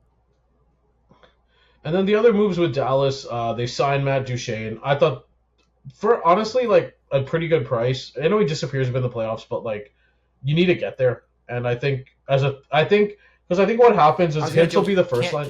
Can't disappear in the playoffs if you don't get there. So at least he can get to the playoffs then this year. Because I think what will happen is Hintz will play first line. I think Johnston will play second line, or maybe they'll flip one of the two. And I think Duchene's fine as a third line center. He was basically a point per game last year for what you're paying. I think is fine. And you can also move him up. Like if you need him as a second line winger at some point due to injuries, you can move him up. Like the fact you can move him up is I think what's the best part about this move is he's I guess versatile in that sense, right? You can play the wing too, right? Yeah, exactly. And I think signing Lundqvist and Petrovic were just we're getting ready for Lyubushkin and Dumba to leave. Now, how they get there or if it's one of them, I don't know, but they're prepping for that.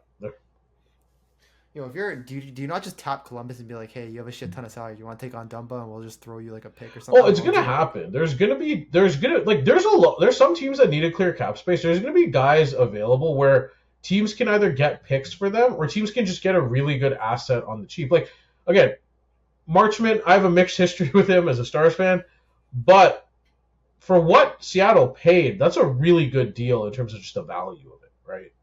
And teams do this all the time. Like I don't know if you remember, but when Chicago won the Cup way back, like they had to shed salary. They traded away Johnny Boychuk and Nick Leddy to the Islanders, right? Like, and those were both quality defensemen at the time, right? Like guys, the first year they won the Cup, they had to trade Ben Eager and Dustin Byfuglien, right? Like guys become available like this all the time, and good teams do capitalize on this if they're patient. Or I think even in Chicago's case, I think they had to let a bunch of guys go like in free agency, right? I think the Panarin, Versteeg the first time, yeah. I was gonna joke. Even guys like Boland, I think at one point, I think they shipped off a couple of. Yeah, you should know. They had a couple... He played for the Leafs. You should know. Good times. But yeah, they had a couple of depth pieces they had to get rid of. I think just because salary issues, right? So I think that's even Niemi to an extent, they let him walk, if I remember correctly, because he signed with San Jose, right? Yeah, I think San Jose. Yeah. I don't know if they traded him or like they just let him walk, but like one of the two happened. Also, was Ranta? No, was Ranta? No, it might be different. I have too many Finnish goalies. Ranta was on the Rangers. Rangers, yeah. Before he went to Arizona, yeah. Arizona, okay, yeah. I thought maybe he was in Chicago before, just because I feel like he might have been, but he was. See, that's the thing. See, you think that too, right? I'm not crazy. You don't think I'm crazy for thinking about that possibly too, right? But he was mostly with the Rangers, then with the Coyotes, then with the Hurricanes. But yeah, I think that's pretty much it for Dallas. And then the other team that was making moves is, Ranta played for Chicago for, I guess. Okay. He was their backup for like 2 years. And then he got shipped off to New York, I think. Or he signed with New York. Okay. So it was really early. Yeah. And then the other team making moves is the team I'll just never... I will not understand this team for a while. It's the Mighty Ducks. Like, what are we doing? So I think the main move you're thinking about is the Zegras trade, which I'm not gonna lie, I don't No, understand. I'm gonna push back on this. It's this moves in succession that don't make sense. Okay, because they trade for Chris Kreider, who is on. So if I pull up Chris Kreider's contract here quickly, 1 second. So Chris Kreider has this year and next year at $6.5 million. He is not good 5-on-5. He hasn't been, and people are making the argument that like, well, they got a guy who at one point was really good. And maybe he bounces back. But here's the thing, right? The type of style one, he's 34. 2, he's recently sustaining injuries. 3, the type of physical player he is and the type of profile of player he is doesn't tend to age well. If you look at guys like Ryan Callahan, Milan Lucic, players that are physical, that aren't fast, like the wall tends to hit them pretty quickly, especially in this age range is the thing. And also, I think for me what didn't make sense was like, if you're gonna get Kreider back, why couldn't you have gotten more assets? Like, you knew how desperate the Rangers were to get rid of Kreider's contract. Like, you couldn't tell me that what they got for they gave up assets. At some point they gave up assets. Like you couldn't tell me that they couldn't have gotten something in return. Like, there's no shot that that was your best, like that was the best offer or the best thing you could have. So, player aside, because I'm a bit lower on Kreider than most, it's like, my other thing too is, I argue they don't even trade for him, but that's just me. My other thing too is, like, if you're going to make this move, what was the hurry? Like, who are you bidding against? What was the rush to do this right now? Oh no, Columbus is going to outbid us for him. Sorry, I'm just thinking of a team that has cap space to make. Like, outside of like Pat Verbeek and Chris Drury being drinking buddies, I don't get what's the argument for doing it right now. Like, because what this seems like is like, do you ever have that one friend in your fantasy league where, you can talk them into trades just by hanging out with them and drinking beers? Or like the guy that you just you manipulate in your league, like that one guy you just manipulated into like helping. Yeah, like, so okay, back when I used to play fantasy hockey back in undergrad, are we talking? One of my friends, Chris, but one of my best friends, Chris, right? Sometimes when I knew he was like drinking or whatever, or we would hang out, I would like just bring up fantasy hockey, and I would just hear him complain about. I'd bring up a player that maybe I wanted or something like that, and he would like mention him, and I'd be like, talking about the downsides of him or whatever, and then I would just bring up a guy like that I wanted to move, that like at least the value was like. In my mind, it was a steal because of regression type of thing, but, he would be, like, thinking about it, and I wouldn't bring it up until that day, like, randomly weave it in. After a couple beers, we talk about it, and then, we'd agree to do the trade, and it would work, right? And I'd be bailed out of, like, a not-so-ideal situation. Like, there was one year during the lockout year, I had, like, Thomas Vanek, right? And Vanek was on fire. I think he was like, at a certain point, he was like 1.5 points per game during that run. But I just knew it wasn't sustainable. And then I think I flipped him for John Tavares after a conversation with this was Isles John Tavares. Well, you also did another one where I think you flipped Corey Potter for Potter Chris for Letang. That was another one. Jesus Christ, guys! everyone in the comments, give him shit for this because I don't know if you were the commissioner of the league at the time, but you deserve a little bit of shit for that because all time because Corey Potter's on a heater with the Oilers, and some people did understand like power play deployment and stuff like that, right? So again, over a couple beers, talked out a trade, and it worked. Granted, I'll say this: our league is a lot more competitive now. Like nowadays, whereas we're well, you don't have idiots like okay, look, I'm not like I know Chris too, so I was like I don't want maybe it's not the right term to call him an idiot, but you don't have guys that just make boneheaded moves like him. Like I can't think of anyone in the league that actually makes boneheaded moves. Actually, I'll call out one guy. Some guy tried to trade me what was it, Chris Tanev for David. Like he wanted Pasternak from me and tried to offer me Chris Tanev, so I guess that's one guy. But overall, I feel like it seems like Pat Verbeek is that guy for Chris Drury. Like, Chris Drury has a problem with his contract. It's like, oh, I need to get rid of Jacob Trouba. Well, let me talk to Pat, right? Oh, I need to move Chris Kreider.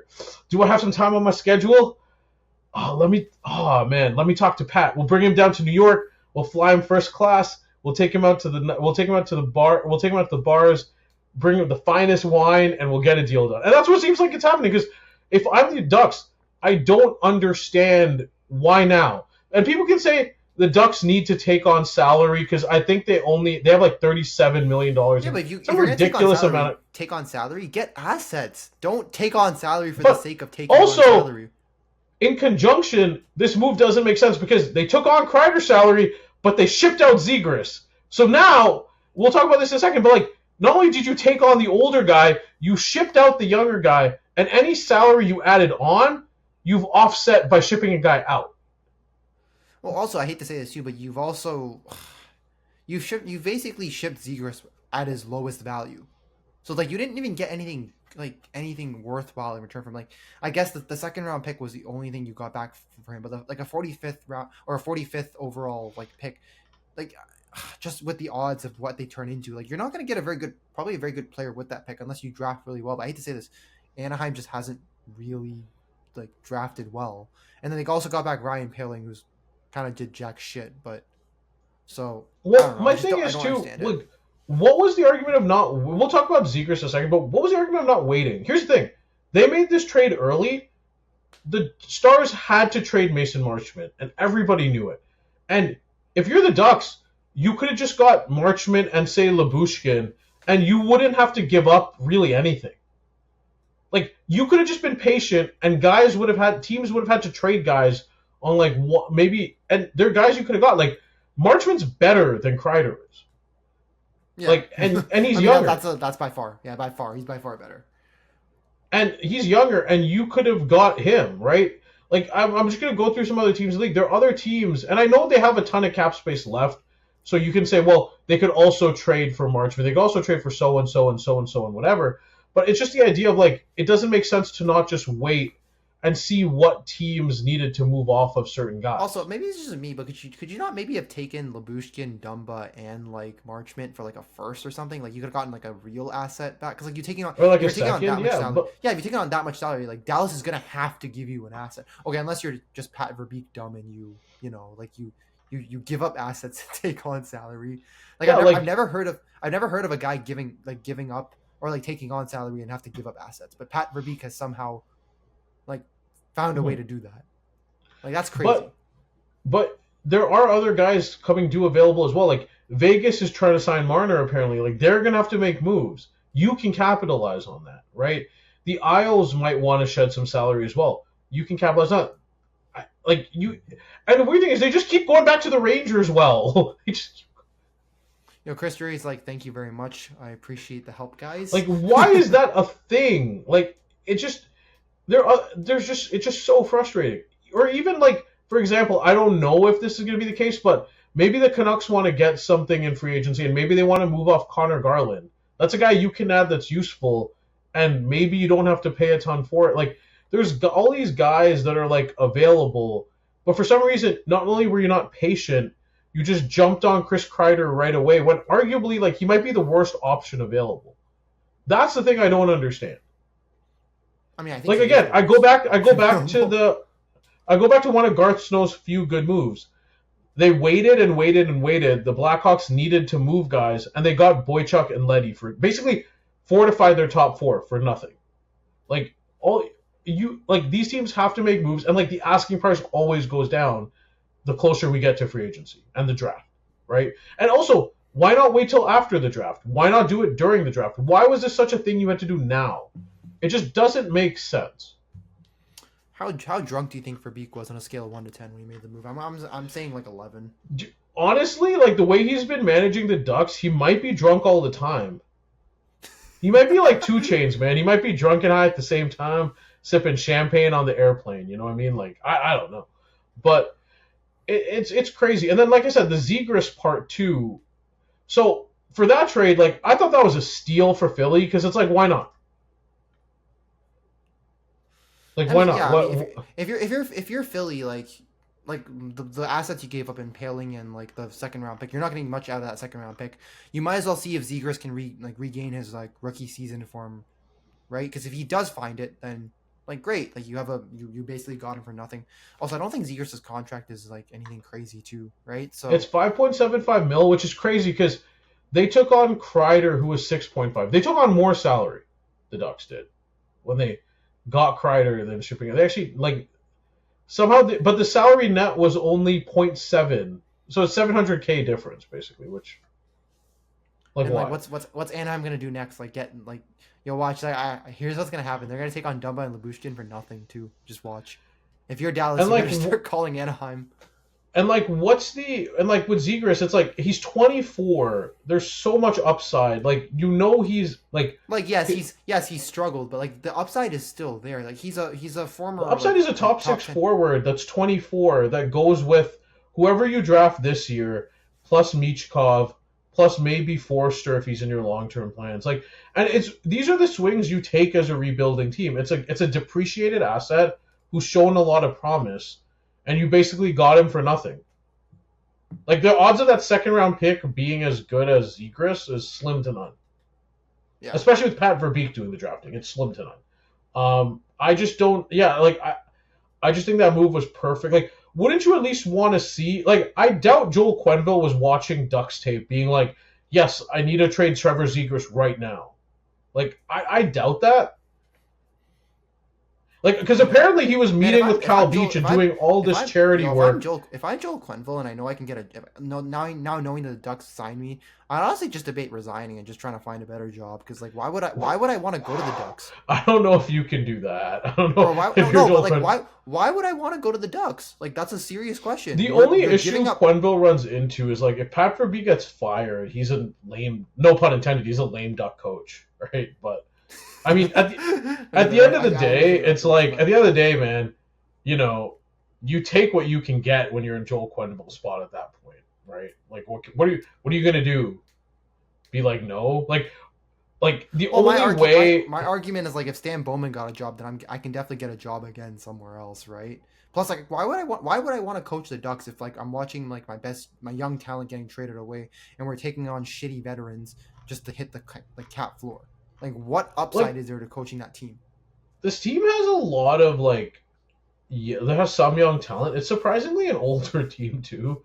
Like, Vatrano's 31, Strome's 31, Kreider's 34, Killorn's 35. And those are, like, it's weird. I'm curious to see what more happens, but overall, like, I just don't understand what the Ducks are doing.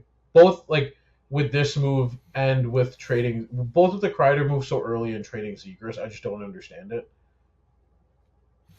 I don't either, honestly. I mean, this is the Ducks we're talking about. Have they really made any, like, have they done anything of reason in the last few years? No.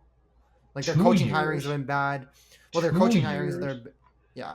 Well, I was trying to be generous, but not. I also don't like, the only part I don't get for the Flyers is like this team seems like their plan is to acquire a lot of young offensive talent, but they hired Rick Tocchet, and we talked about this before. He's a very low event hockey coach, and I don't know how some of this talent is going to mesh because ideally you want to kind of let these guys play, right? And Tocchett's system doesn't. unless he's adaptable to a younger team and he doesn't feel the pressure, I don't know how this will work out. And can I say, I feel horrible for Trevor Zegras. He's gone from Dallas Eakins to Greg Cronin to Rick Tocchet. That's like the Bermuda Triangle of disappearing offense in the NHL. I kind of feel bad for Michkov too, because like he just like even in spite of Tortorella, he put up all those points, and now he's got a coach playing like low event, like kind of like low event hockey, right? And that's not how Michkov thrives. Like he wants the puck on his stick, he wants to make Let plays. them run. Yeah, exactly. Run and gun. Let him run and gun. But no, like now he's gonna be forced to taking shots from the outside and watch his team have like 7 shots a period or 6 shots a period at best. Fun. While watching Sam Ersson and Ivan Fedotov try to make saves. I'm not gonna lie, if I were him, I might be looking at that KHL contract and thinking, might not be a bad time to go back. Is there any reason to draft the Flyers goalies in fantasy next year? No. Like, zero, right? Bro, I'm not gonna lie, you could send Hellebuck there and I might actually hesitate on drafting him just because of what the Flyers do to their goalies. Like Well, that's gonna be fun. All right. So now I think that's all. That's pretty much all the trade talk. Like there are some dominoes to fall like later, but there's nothing else really going on right now. I don't think. Yeah, I mean, I think what I'm waiting for is obviously for those who don't know, the draft is this Friday and Saturday, and then free agency is coming up kind of like I think next week. Like I think it is literally. So free agency is literally next week, next Tuesday. So, I think we're just waiting for those kind of things to happen and see. Because like I think the biggest one everyone wants to see is where does Marner go? Like who goes first overall in the entry draft? Because I think right now there's a lot of question marks. Is it Higgins? Is it Schaefer? There's just a lot of things that could unfold in the coming week, basically. Mm-hmm. Yeah, pretty much. Also, maybe if does San Jose trade up to 1 to take Schaefer? Well, are they 2 right now? They're 2. If I'm them, I'd make the move. I don't think it would cost you a first either. Like I think you could probably get with a second, maybe a high second if you're the Isles, and just take it and move. And that way you get the center you want.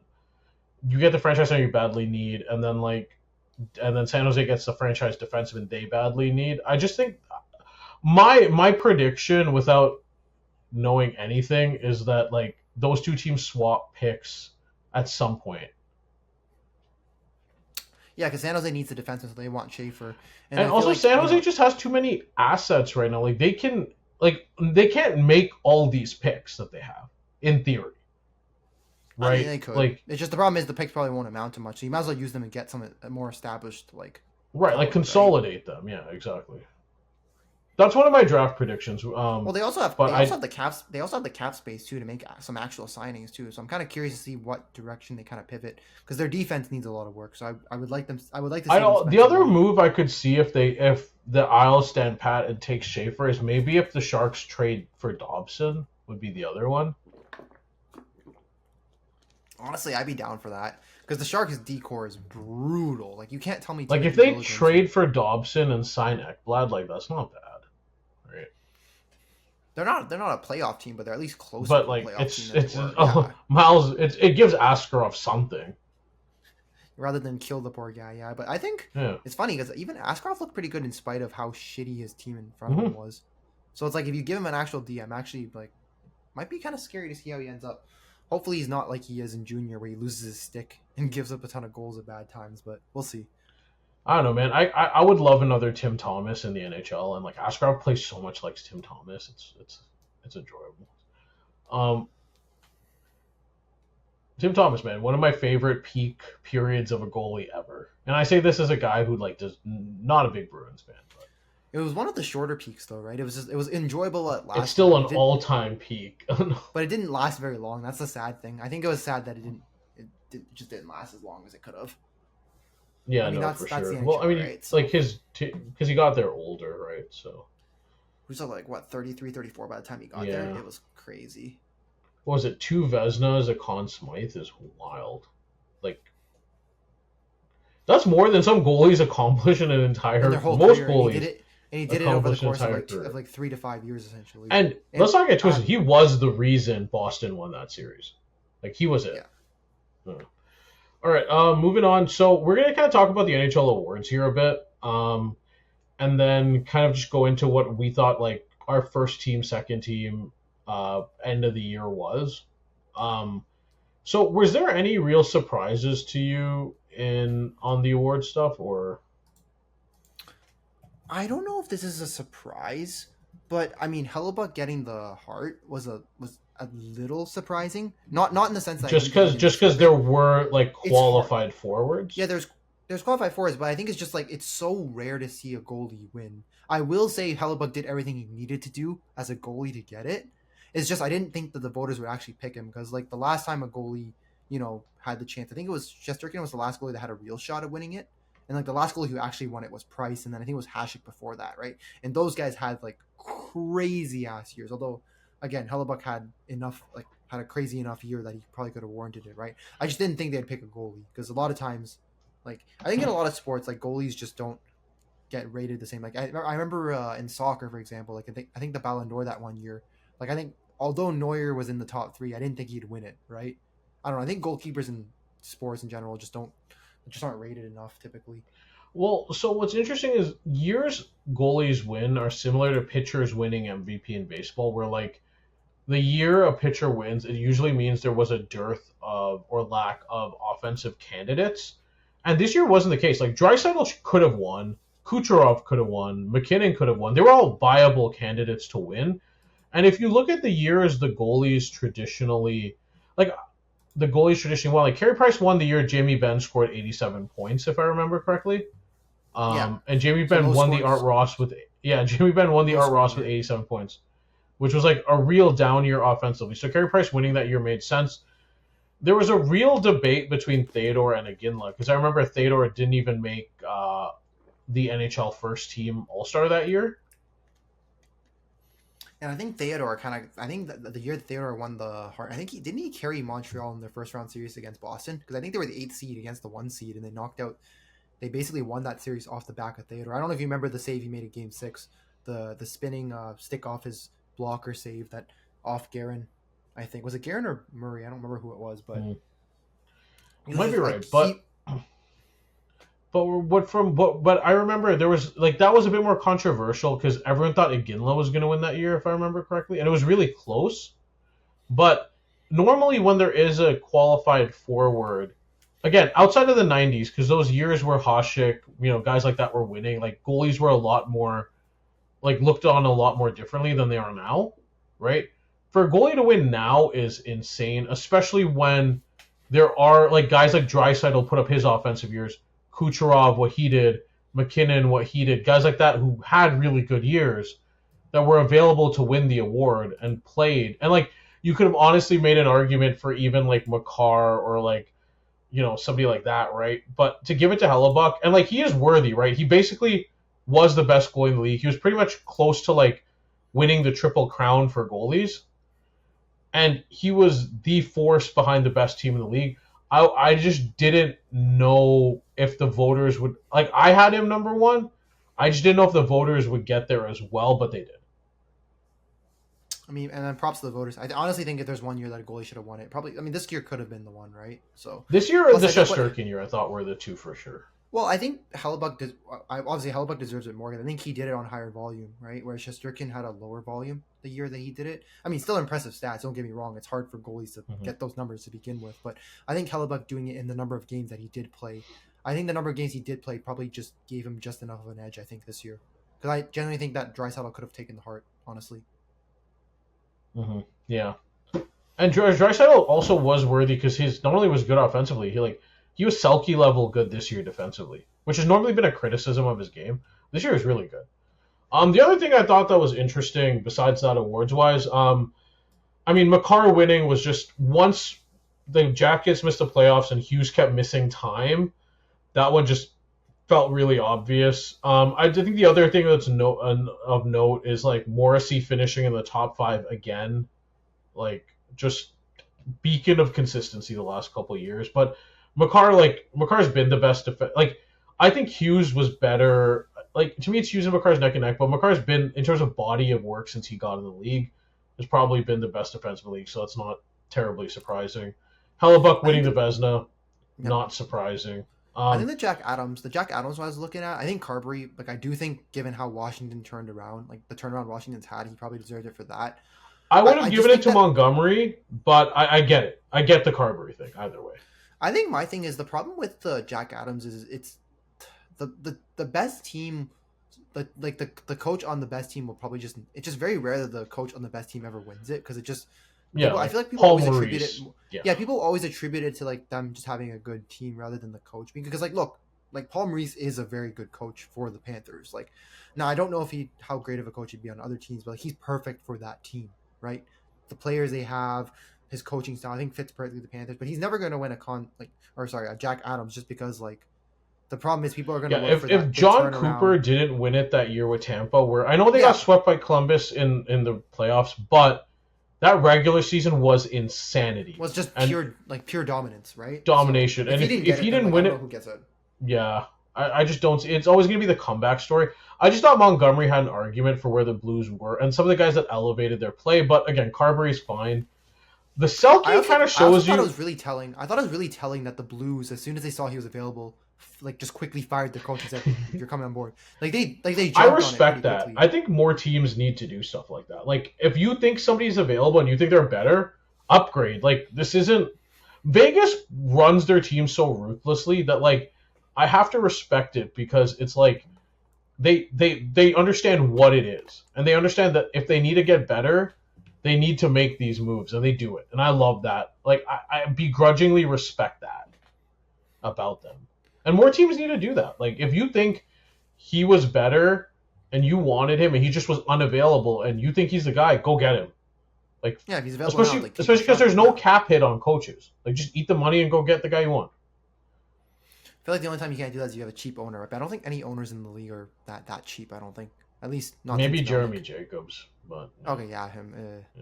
Well, they kept around the boys band, the boys band of guys. Basically, so. I thought the Selke one was cool because like when you look at it, it's like Reinhart and Barkov finishing 1-2, and then you watch them play defensively in the playoffs. It's like, oh, yeah, that makes sense, right? I mean, yeah, I saw like.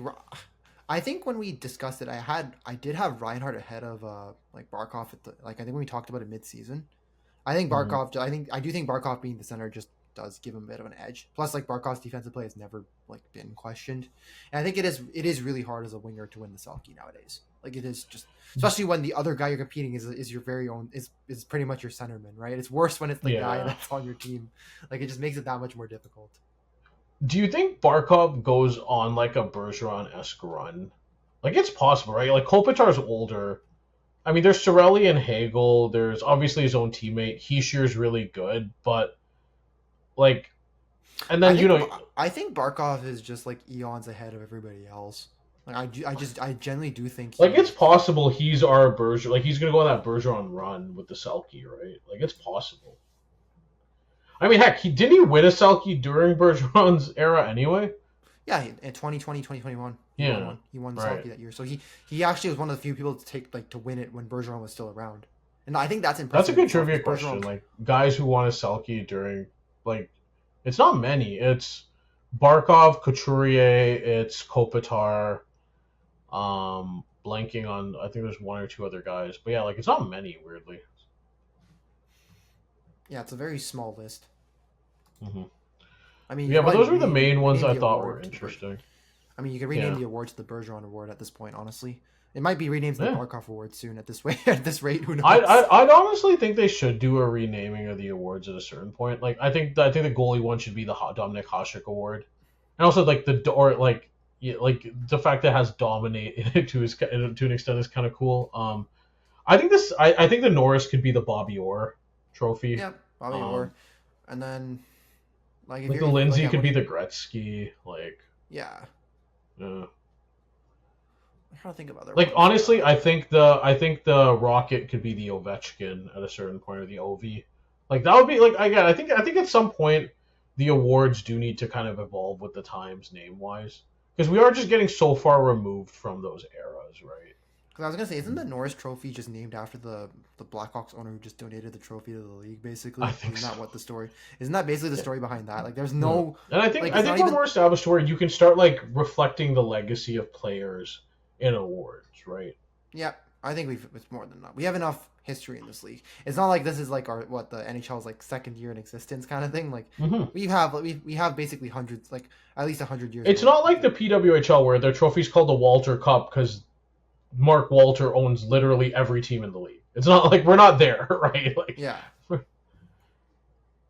All right. So now I think our last thing with the awards is so every year people get confused. So I have to call it the end year All-Star team. It's basically like the NHL's version of the All NBA team. It's the base how the NHL does it. They have a first team and a second team, and so we decided to do our own as well. These are the players we think were best indicative of like who the best players were at their respective position in the league.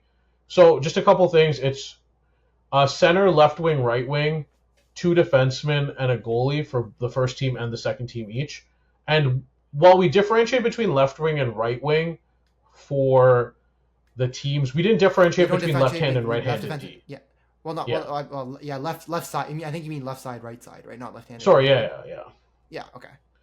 We didn't differentiate between that, but we did differentiate between left wing and right wing, which created some issues because, as WillyDubz has told me a million times, the depth in right wing is so much better than the depth in left wing in our league, especially with Kaprizov being hurt for most of the year this year, and Panarin not performing the way he normally does. All right. Do you want to talk about the teams? I actually think we do have very similar teams. I think. Okay. I think we have similar So for mindsets, me, first team center is Draisaitl. Again, best center in the league this year. Yeah, I picked Draisaitl over McKinnon. I think the NHL.com had McKinnon as their first one, but I do think that Draisaitl. Yeah, I think NHL.com had. Well, at least when I saw it, I think it was. I didn't agree with that. So my thought process is Draisaitl. That is like some Canadian loving right there. Like Draisaitl has the higher points per game. Is the better defensive player. Like I don't know what and a way better face-off guy. Yeah, like I don't know what else, like what the argument is for McKinnon. Like the only argument is like he had more He's points. Canadian. But then that's also trumped by the point per game argument. Because if Draisaitl was healthier and played a full 82 games, he would have had more points than McKinnon, right? So yeah. Sometimes I think they are a bit lazy where they'll just look at point totals and be like, yeah, this is like the guy. Well, I think that's what they did for the left wing, and I think which is I don't know if when we get to that we can talk about left wing. But I think they did that for the left wingers too. Right wing, I had Kuch. Honestly, Kucherov is low-key been kind of robbed of MVP. Like, I don't think maybe he should have won this year, but like for a guy who's done as well as he has in points. Well, he won the Art Ross again, right? Like, yeah, to not win one MVP in 2 years, it shows you like, I don't know if there's some bias against him, but like, it's crazy to me how like for a guy as good as he is, he's so overlooked, which is weird to say. But yeah, you had Kucherov at right. Yeah, the fact he doesn't have a Hart, like I think he only has one Hart Trophy, right? He just has the one. And he's led the league in points 3 seasons. Yeah, that year with 144. Yeah, he finished second in Hart voting. This year he finished third. Okay, yeah, he's finished first, second, third. He has the trifecta basically. The trifecta finishes. And the other, like, there's an argument regular season wise the last 2-3 years. He's been better. Obviously, McDavid's like the better player, but like production wise, he's been the better point producer. Like there's no argument about that. The point per games totals like favor Kucherov in this time period. Like McDavid's gravity has like such a greater impact on the game, but Kucherov's been the better producer without question. And then, funnily enough, the guy I had on left wing, in terms of the unexpected of unexpecteds, I had Brandon Hagel. I don't know. I think this is the one we were talking about where people get lazy with the point totals. Because I think NHL.com had Kyle Connor. And I think it's because he had more points than Hagel. But like Hagel finishing top 10 in Selke, I think just should be the... Hagel's a way better defensive player than Kyle Connor. Like, way better. I was going to say Connor doesn't have Selke votes, yeah. Right. There's a stat where I think Cirelli and Hagel were on the PK together, and at a certain point in the season, they outscored them on the PK, outscored the guys they came up against on the power play. Like, that's how good Brandon Hagel is defensively. He plays the penalty kill. He plays top line, like he plays top 6 minutes. And I think the point total to me would have had to have been wide The chasm would have been I wide. think if it was 10 to 15 points more, I would have given it to Connor. But I think because it was only 7, I think the difference was 7. So I think To me, Hagel just like gets in terms of well-rounded impact, it has to be Hagel. Also, maybe this is more impressive for me, but I think like Hagel's production, a lot of it like came like he did split a lot of time between power play 1 and power play 2, right? Whereas like Connor was purely on power play 1 the whole year. Like I genuinely think if Hagel played the whole year in power play 1, he probably would have scored more than Kyle Connor. Like I genuinely think this year, as good as Connor was, like Hagel was a better player too overall. Yeah. Like, well, I was just gonna say, if you ask me, if your argument is Connor's the better offensive player, I'd argue that if Hagel had more power play time, he would have had more points than Connor, and then we wouldn't even be having this argument at this point. And it can't be an argument of like team, because they were both good teams, right? And Connor was on the best team in the league, right? In the regular season. Makar Hughes on defense, are we debating that? No. I think once Werenski kind of slowed down, I think that was it. Plus, I think like Quinn Hughes probably having does he have the highest point per game amongst defensemen? I think technically, or like the second highest. Hughes to me, if he played the full 82, would have won the Norris. He wins the. He was that good. Yeah. I think he wins the Norris if he plays the full, but unfortunately the injuries kind of took away his best. Basically, took away him at his best. Yeah, and like whatever the hell was going on in Vancouver too didn't help. And then the guy who won the Hart has to be the guy that won the Hart. Yes. Okay. Could you imagine if someone voted for somebody else? Bro, they're getting taken out back and getting shot. Like I'm sorry. It's Connor Hellebuck. So for first team, just to summarize, we got Draisaitl at center, Kucherov at right wing, Hagel at left wing, Makar and Hughes on defense, and Hellebuck in net. Yeah, I feel like if you looked at that first team, it looks pretty good until you see Hagel's name there, and you're confused. But then if you realize like how weak left wing is, bro, that team's so good. Not only is that that team. Normally, sometimes first teams leave a bit defensively. That team, that's well really good. Draisaitl's good defensively. Hagel's good defensively. I mean, Makar and Hughes do lack a little bit on defense, but like their offensive gravity is just crazy. And the Hellebuck's like the best, like one of the best goaltending seasons we've seen in a while. So yes, right. Second team. So you had to put Crazy we don't have Connor McDavid on an end season team for the first time, which is crazy. But or Austin Matthews. Well, I think Matthews missed a lot of games, and he didn't look like himself this year when he did play. McDavid missed a ton of games too. I think the argument for McDavid is he missed 15 games in the year, and he's still at 100 points, right? But I mean, when the other guys are scoring, like I think the difference between him. But like to me, it was Draisaitl, McKinnon, and then everybody else. Like there wasn't a clear, like there wasn't a guy I would have thought of like third. I think it's the first time that McDavid's not in that the first conversation. And everybody else. Yeah. So McKinnon there. I think you have Connor as your left wing too. Because Connor's the left wing here. It's just again there was such a dearth of left wings. Like the other argument, weirdly, I was joking like maybe Ovechkin. Like I was debating Ovechkin just for nostalgia's sake, but there wasn't really I was debating Clayton Keller, but that was about it. Like Keller really okay. That was the point. I was looking at the points mainly for that one, but I don't know if that's like. But yeah, there wasn't really there was a huge drop off after the Connor Hagel. Like again, I would have thrown Ovi in there. Maybe would have been my third, but Connor deserved it. And I can't make the defensive argument with Ovechkin versus Connor because it's kind of like the same thing. Pasternak first of all, Pasternak should have made this no question. What he did with the lack of offense on this team is insane. Well, I was gonna say, like, if you look at who the guys in the first team play with, and some of the guys in the second team play with, and then look at who Pasternak plays with. Pasternak put up his points with Pavel Zacha, Elias Lindholm, and Morgan Geekie as his centers. Take that in for a second. And it's crazy too because he was fourth in the league in scoring, like with that supporting cast. Like Pasternak to me is weirdly one of the. Pasternak, to me, low-key had one of the most impressive seasons in hockey this year because of what he had to deal with. Like, low-key, it's one of the most... Let me read to you their final... Like, at the end of the season, their final line that he's played with. It was Morgan Geekie, Pavel Zacha, and him. The power play grouping he played with. Casey Middlestat, Morgan Geekie, Elias Lindholm, and Charlie McAvoy. Also, I was actually going to point out too, because especially because their roster got decimated closer towards the end of the year. Obviously, with McAvoy, I think getting that infection at the Four Nations, and then them having to play Lowry, and then obviously his line mates being his line mates essentially being Geekie and Zacha for pretty much the rest of the way. This is his stats from game, I think, 75 to 82. 2 points against Washington in game 75. He got an assist against Montreal in game 76. He had 5 points against Carolina in game 77. 3 assists against Buffalo in game 78. 3 points against New Jersey, like in game 79. He had basically both he had a goal and assist, basically the only two goals that Boston essentially scored against Chicago. 2 more points against Pittsburgh, and then another 2 points against New Jersey. So he was literally doing Omen's work with like the absolute like shittiest core around him. And we're talking about a team, like, I remember there was a period, like, Boston played games, there were periods where they wouldn't put up a shot on goal or put up, like, 2 shots on goal, and this guy still put up the production he did. Like, Pastrnak, to me, was insane this year, and the only reason I can't have him over Kucherov is just the production chasm, and, like, Kucherov's, 15, like, yeah, played... 15 point. It's a 15 point. Yeah, gap, like, so. that matters, right? But, like, his season was still so impressive. Again, we have Connor on the left wing.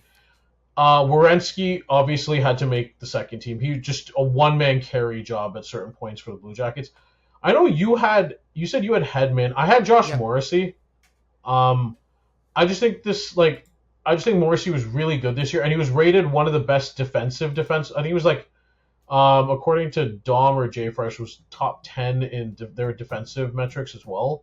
So for me, it's like he was just the more well-rounded than Hedman was this year, and a little bit more dynamic offensively as well. I think. Wait, hold on. I was looking at I thought their point totals were pretty similar though between Hedman and I guess maybe like Hedman had more games played, but I thought their point totals were similar enough. But again, I think like I feel like you could pick between the two because I think Hedman was 5th in Norris voting, whereas I think Morrissey was he 4th? I think. So Morrissey was like just. Let me double check here. 1 second. I thought the point totals between them were very similar, but I could be wrong. Let me pull this up 1 sec. Because Hedman had 66 points, and I think Morrissey had 62. Oh, okay. But then I think your argument about the defensive play being better. I mean, defenseman. Maybe the defensive play matters a little bit more. I guess like I guess for me, when I mean dynamic is like dynamic from a two-way standpoint, and like to me, the 4 points doesn't make up enough for like how good Morrissey took leaps for me defensively this year compared to where he was a couple of years ago and even last year, and so for that I kind of put him in there. But again, I can see the argument for Hedman. Again, I think it's. I mean, these are the two guys that are 4th and 5th in Norris voting, right? Like, I don't think there's much of a flip. It's not like it's the guy that's in 4th to the guy that's in 10th, right? If it was the guy in 4th and the guy in 10th, then like there's probably a big enough chasm between the two of them. But I think it's close. Again, I'm not saying you're doing this. I just mean as like a general rule. Like I'm just not trying to pick like the guy who scored the more. Well, funny if you pick the guy who scored more points, it would be Rasmus Dahlin. I think Dahlin had like. I know, funny enough, yeah. I think with just how shit Buffalo's been, I was just like, yeah, no, I'm out. I think Bouchard had close to 72, right? Yeah. Yeah, Bouchard ain't making one of these. But I think for me, like, Hedman's just always been known for his, like, even if his defensive play slipped a little bit, like, it's always just been, like, you never could pick holes. I think Hedman's always, like, the safe pick. Like, if you're gonna say who's outside of Makar, like, who's generally gonna be a top 5 defenseman in the league year to year, it's like, until he falls off, you pick Victor Hedman, pretty much. Yeah. What's he now, like, 34? And then, last goalie, Vasilevsky, right? Like, is there an argument for anybody I think else? it was like Hellebuck, it was like Vasilevsky, and then it was like everybody else. Like, I'm off the screen, so you probably can't see it, but yeah, I think you get my point. Yeah, that's it. So yeah, to summarize, so do we want to go with Werenski? Or sorry, do you want to go with Morrissey or Hedman for just a?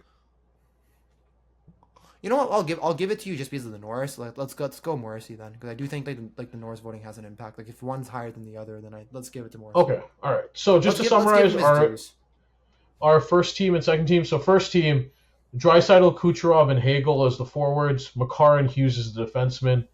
Hellebuck and net. Second team, McKinnon, Pastrnak, and Connor at forward. Werenski and Morrissey on defense with Vasilevsky in net. Yeah. And I think that is a great encapsulation of who the best players in the league were this year. Like, this weirdly wasn't a McDavid Matthews kind of year. It was a bunch of some of the usual suspects, but a bunch of different guys. And it's kind of also funny that we don't have any Florida Panthers here on this list specifically, but like outside of that, Like you look at some of the guys on these teams, and it's like the Jets were really good this year. Combined, 3 other guys made this team, right? Like you have Draisaitl, you have Hagel, Kucherov, Vasilevsky, right? Like it's kind of an interesting mix of guys, and I think it's really indicative, like I said, of who the best players in the league were this year, per their position. Yeah. Yep. I'm with you on that. All right. Was there anything else you wanted to talk about before we try this immaculate grid? No, I think we covered most of the big things. Again, I think the stuff we have a few more things we want to cover, but I think we should probably wait till the draft, like at least the draft's over, and then if we're not doing an episode before our free agency, then we can talk about, like, let's say like 2-3 days into free agency, we can talk about some of the big signings that have happened, because I think that's where the bulk of the big news is going to come in. Yeah. Where will Mitch Marner go? Where will Leaf fans hate on next? I'm just kidding. Whichever team basically signs. Oh, they're prepared to hate. If the one thing Leaf fans I can respect is their like commitment to hatred for their own team and other teams. It's not, they don't discriminate. Like props to all Leaf fans, I guess, including me. Yeah, no one's going that far. All right, pull this up. Let's give this a try. Let's pull it. Okay, well, I haven't picked the grid yet, but let me just okay. So I'll share the screen, and then we can pick. I can flip through a couple if you want to see which one you want to do. Then, so this is the current. Let's just do this one. Actually, okay. I like ones with all teams. I like. Okay, let's find one then. Hold on. Nope, that's Lady Bing. Okay, no, we're not. Nothing Lady Bing, because I don't know shit about Lady. Okay, this one. Okay, let's do this. Yeah. Okay, so I'm looking at. So what are the rules? Do we want to set a timer? I can set a timer on my phone, and then when it goes off, that can probably be our, like, because obviously we don't want to be here all day boring everybody to death. So I'll set a timer for, what's a good time? 6 minutes, 7 minutes, 10, Sure. 5. What are you thinking? 5. I think 5. Okay, let me set one. Hurry up. Let me make one. 5 minutes. I'm gonna let's do it starting now. Okay, Sens and Oilers, I think Jason Smith. Oh, the problem is there might be multiple Jason Smiths, so I don't know. Oh, I mean, there's only one. Okay. I mean, it has to be him, right? Oh, what's my mouse? Yeah. Janky. Okay. 3%. Yeah, okay, that's not bad. Oilers and Islanders. Tommy Salo. I feel like, yeah, I was thinking goalie. I was like, Salo. Okay, you want Salo here? Okay. This one, right? Oh, 95.04. Yeah, 4%. Oh, they actually have a picture. They don't have his drunk driving picture. That's cool. So right. For Sens and Predators, I was thinking Mike Fisher might be too obvious. I'm trying to think of a less obvious one. Who is that? There was a goalie that played for both of them. No, not Chris. No, Chris Mason didn't play for the Sens. Did Andrew Hammond play for the Preds? I thought he played for the. No, Avalanche. he played for the Wild. I thought he played for the Avalanche too, but I could be wrong. But that might be a weird one. I don't know if Hammond played for the. Well, Craig Anderson's the obvious one for that one. You also have Matt Duchene, played for both the Avs and Sens as well. Who was in the Duchene trade too? Wasn't there anyone in the Duchene trade we can think of that would be a little bit of less of a known name? Well, the picks were the main value, right? Okay. Off the top of my head. Predators and Islanders. Ooh, that's an interesting one. Islanders, Avalanche. Obvious one is Brock Nelson. We can't go with that one. Yeah, we can't pick that one. So for people who don't know, we try to go for the lowest percent pick. So the 3-4% is kind of like our range. Obviously, we don't want like something like 30%, 40%. So we have 3 minutes and 20 seconds left. Avalanche and Blackhawks. I feel like there's definitely someone there I'm thinking of. Sean Podine, maybe, but I don't know. Actually, I don't know if he played for the Hawks. We can go Hawks and Oilers first if you want. I'm just trying to think of. I feel like there's probably someone we can think of for that. Well, Duncan Keith's the obvious one, right? So Keith, I'm just trying to think of a forward. There's got to be a forward, surely. Corey Perry. Oh yeah, that one works. Would that be too high percent? Do you want to go for it or no? I don't know. It's Corey. Like to me, it's Corey Perry or who I mentioned before there. But yeah. We can try Perry. I mean, we know he fits it. I just don't know if it's. Yeah. Okay. Yikes. Rest in peace, our rarity, bro. Sens, Preds. Are we really got to go Mike Fisher? Like, are we actually? Kyle Turris. I forgot about Turris. Kyle Turris. I forgot he was in that trade. Although watch him be like 10% or something. Okay, well, Yeah. okay. Man, that is a bad picture. Let me think. Isles and Preds. I know there was a defenseman that played for both. I'm just blanking on who it is. A lot of guys have transferred over recently to. Well, it's hard to think of anybody at this. Like, it's hard to think of. Well, let me think here.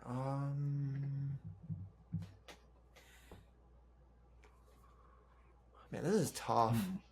How much time do we have left? We have 1:44 left. Okay, we gotta start like going. Just throw someone in there. I'm pretty sure Nino Niederreiter was an Islanders pick, right? And then he's yes, he was. for the Preds. But did he play for the Preds? I thought he did. Did he not get traded? Okay, I'll just give it a shot. I mean, we don't have much. I don't think he did. Oh, okay. What the fuck? Okay. 29%. Bro, Jesus okay, Christ. Okay, I don't know if this is right, but Sergei Krivo-Krasov, I don't know. Which one? Preds and Blackhawks. I don't think this is right, but Sergei. Am I spelling? Krivo, yeah, maybe. Oh yes, yes. What the fuck? Okay, that's gotta be this. Okay, we have 56 seconds left, bro. We gotta. Okay. Pick between Duchesne or what's his face. Craig. No, pick Duchesne. Duchesne's less obvious. Really? Yeah. Okay. Yeah. Bro. Oh. Fuck. Nice. Okay. Okay. Islanders and Avalanche. Salo, I would have said too, but we can't pick Salo again. Yeah, you gotta guess this one. I'm drawing a blank right now. You know what? I'll throw this guess in there. Oh. Okay. How much time do we have left? We have 15 seconds. Okay, we got a little bit of time. Anyone recently? Taves, no. Keith, no. Obviously not. Seabrook, no. Any like those? Not Manson, Sturm, no. That's okay. We'll just. Who's okay, we can take like a little bit with this one. I think it's fair. Was David Abisher? No. I have a really random one I'm thinking of. Okay. Jocelyn Thibault? Did Thibault play for the Habs? No, Thibault played for the Habs though. Yeah, but I'm pretty sure he ended up on the Blackhawks at one point because I think his. But did he play for the Avs? I think he played a couple of games before he got traded in the Patrick Waugh trade, right? Maybe. Okay, yeah, sure. Okay, let's go for it. I'm kind of at a loss. Jocelyn Thibault. Okay. Ah, okay. Not bad. Although these this diagonal kind of killed us. Turris wasn't bad. It's the Duchesne, Perry, Niederreiter that. Okay, I will say some of the pulls weren't bad though. Krivo-Krasov, Salo, Jason Smith, Jocelyn Thibault was pretty good. Okay, let's check the summary really quickly because I just want to see out of curiosity. Wait. I want to check one player. If Sean Podine played for the Blackhawks, I don't think he did. But how do we check the summary for this? Oh, the possible answers here they are. Oh, so yeah. Go to Blackhawks Avs. It's not going to open on screen for you because I'm sharing. It's not going to open for the tabs, but I can quickly check. Fine. Go to Isles Preds. Isles Preds. Who do you want me to check for Isles Preds? Just see like list some guys. Isles Preds. Mike Dunham, Cliff Ronning, Marek Zidlicki, Oli Jokinen, Nino Niederreiter. Zidlicki. Kiefer Bellows, apparently. Okay, that's a weird one. Anthony Beauvillier, Liam Foodie. I'm just throwing the names I actually know. JJ Deneau. Beauvillier played for the Preds? I think he was there for a really short time. I think he was there for. Oh yeah, it says he played 15 games for them in 2024. He probably got dumped there at the deadline or something. Oh, Mike Sillinger. We could have guessed Mike Sillinger. Oh geez. Mike Sillinger, the answer for everything. Yeah, the answer for everything. This Harry Zollner chick guy or whatever the fuck his name is. One of the few guys with the last name Zed. Lucas Spiza. And then I guess goalies. Wade Flaherty, Eric Fichaud, and. All right. Okay. What about some of the Blackhawks Avs guys? Okay, let me name them right here. Whoops. Okay. Andrew Burnett, that was an option. Rene Bourque, Matthew Barnaby, Marco Dano, Wendell Clark. Any names? Theo Fleury would have been an okay one, I guess. That one I probably should have known. What about no, not sorry, I was thinking of somebody else. Todd Gill, Jack Johnson. Oh yeah, Jack Johnson. Oh yeah. Forgot about that. I honestly completely forgot about that one. PA Parental, Brandon Sod. Oh. That one would be that. Okay, That one so we I mean, we did good, but like there were some obvious ones. Okay, I think that trio killed. But overall, I think we did for the first one timed. I think we did okay. Yeah, it just sucked. I kind of wanted the lower rarity score, but like, yeah, it happened so well. And like, not one person carried the team this time. It was an even. Well, no, the first like you like ripped off like the first like I think the first four you ripped off. I think I named Nina Ryder. You got Krivo Kratsov. I think we were between Duchesne or you called Duchesne or Anderson. I got Parise. Anderson. I got Thibault. I only got really these three to be honest. The L and then one. Yeah, that's fine, man. I like those were like. I cost us. Do you remember Jason Smith? No. Wasn't he a part of that Oilers team that made the Cup in 06? Yes. I remember because it wasn't. Was it him that? The other one too, like. Was it him? Yeah. Was it him in game one? Was it him and what's his face? Ty Conklin, I think, that gave up the puck behind the net and let Brindamore score. I think it was him, right? That's okay. I don't know how I remember that of all things, but okay. What's interesting is how like some of these teams have like traded with each other like a fair bit. If you think about it, like Preds, Sens obviously have some history. Avs, Sens have some history. So that's kind of interesting. Oilers, Isles definitely have some history as well. Yeah. But all right, that's our first run at Immaculate Grid. Wasn't bad. Could definitely be room for improvement on this one for sure. I mean, we technically didn't get it before the timer, but that's okay. No one has to know that. Honestly, I think if you get to every answer except one, and if the last one goes a bit past, I think it's fine. That's fair. Okay. I don't know. Right. I was just if you really want to play by the rules, then we didn't get it. But oh well. That's not a bad one to like initially have like the brain juices going in terms of figuring out who and what. I almost wonder, would it be better to start with it first? Might be an experiment. I like going through it. No, I mean, right. Was there anything else you wanted? I mean, start with Immaculate Grid, then go to the topics. I'm actually kind of curious. Nah, because if we screwed up, I'd be annoyed for the rest of the whole podcast. Yeah, okay, fair. Yeah, pretty much. I didn't think about that. Like, you're a sore loser, but I can be sore about some things. Okay. Yeah, for those who don't know, we play a lot of trading card games together, and it's he has to deal with my tantrums, quote unquote. We'll leave it at that. All right. Was there anything else you wanted to talk about today, or? No, not really. I think next podcast we'll probably focus on like I guess the draft. The draft, and then if depending on when we do it, we'll probably talk about some of the free agent signings too. If we do it after July 1st, then it's going to be the free agent signings too. If it's before, it's I guess we just the draft. Just the probably draft. The draft and like what like some of the draft means. Yeah. Yeah. And then any trades that happen at the draft. Yeah, basically. All right, sounds good.